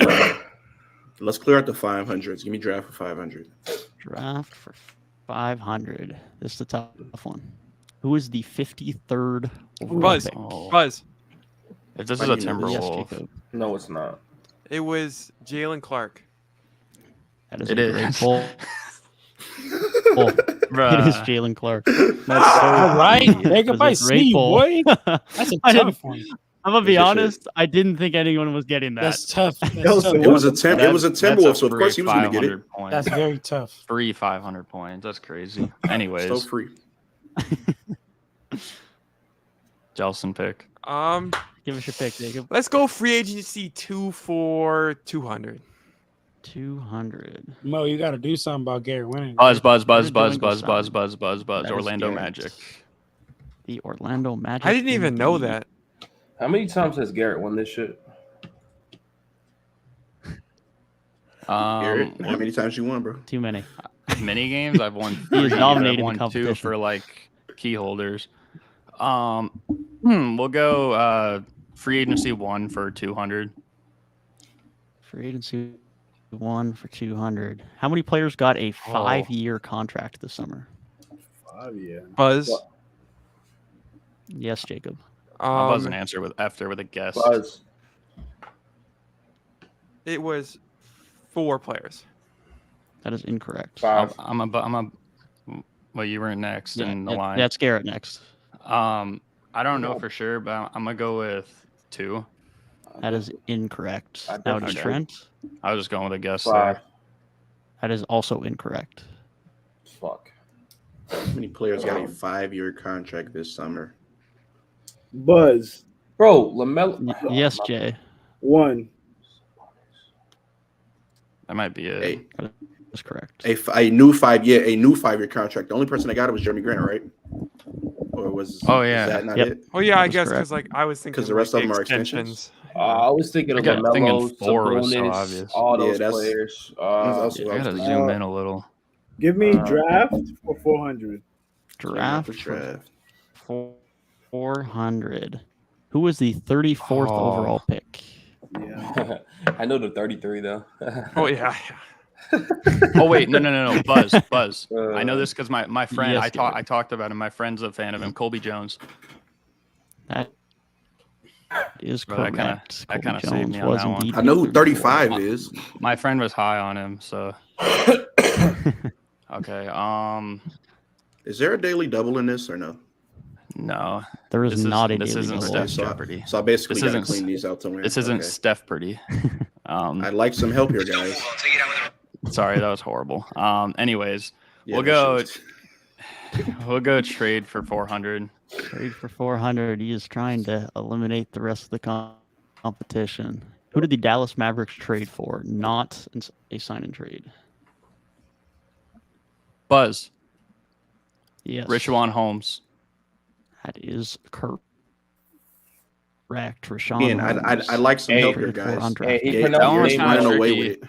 That one was pronounced kind of the name tricky wrong. because it was during the draft, so that kind of threw me off for a bit. Yeah, that was a Holmes. tricky one. All Well, right. Well, we'll go free agency 2 for 400. I'm pretty sure that's game, by the way. Yeah, is. this is mathematically. Where did game. Tiger Rome Buzz. sign? I'm buzzing in Garrett. Cleveland Cavaliers. Congratulations, That is- Garrett is the new key holder.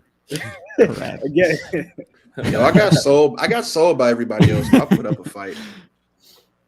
We'll go free agency 3 for 100.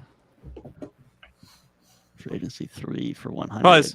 Which team spent the Jesus. most money? I know- this I summer? Buzzed in I did before not the thing spell came that right. out. It literally. Okay, Jacob. whatever. The team that spent the most this summer was the Rockets. Yeah. That is correct. It is indeed the Houston Courtesy of Rockets. Fred Van Brick. I Where we must going, have had a Jacob? lag because Jacob buzzed. I didn't even see it yet. That's what I was saying, was bro. He kinda buzzed in insane. extra quick. Yeah. What are we Yep, picking, Jacob? Jelson. Let's go trade 100. Trade 100.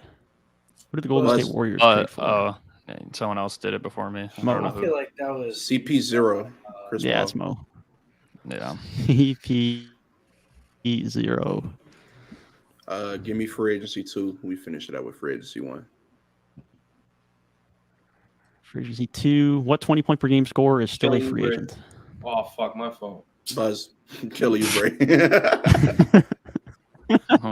That's kind of cheap. I say, Mobile. Indeed I'm not steal gonna lie. I'm not gonna lie. He Yeah. can get them. He can get them 100 yeah, points. give Trent the 100. I'll let there, Trent be on the 'cause- board though. Gabe, what's the deal, Gabe? You're not even Gabe. trying right now, Gabe. Hell no, bro. Yo, y'all sold Gabe me, is gonna bro. try and predict. Gabe is gonna try and predict who I've got under the board here, so he can insta buzz and get this right. I bet I know who it is. In 3, 2, 1. Fred Van Vliet. The Buzz. greatest Buzz. total Oh my value fucking draft this god, summer. bro. Jacob. The greatest total value this summer was Jeremy Grant. Yeah. That's correct. I was close. Shit. Grant indeed was the man. But once again, Garrett, even when we went away from the historic stuff, remains the champion. I got sold, bro. Nobody else put up a fight besides me. You tried, Mo. So cap. Gabe I ain't put up gonna a lie. goose Yeah. egg, bro. Oh. Yeah. Y'all into this top Devin tier. tried to throw me off before the stream with going completely current stuff that literally just happened. So we were all kind of in the same playing field. But that was a good one, actually. That was probably like For one of sure. the more contested mini games we've had. But yeah, I guess I came ready to play, and it is what it is. All right, buddy. All right, well, Congratulations, Garrett. Another key holder Congrats. episode for you. More work. Shout to out do. to Indeed. the people we still got watching too. yes, sir. Shout out to Real y'all. one. 100%. We appreciate all the support. We appreciate you guys tuning out and being active in the chat. If you haven't already and you are still here, be sure you hit that like button down below and subscribe to the channel. We appreciate you guys having out here on a Wednesday night. And we'll be back again on Saturday with another stream at 9 p.m. EST. Until then, hope you guys have a good rest of your week, and we'll see you in the next one.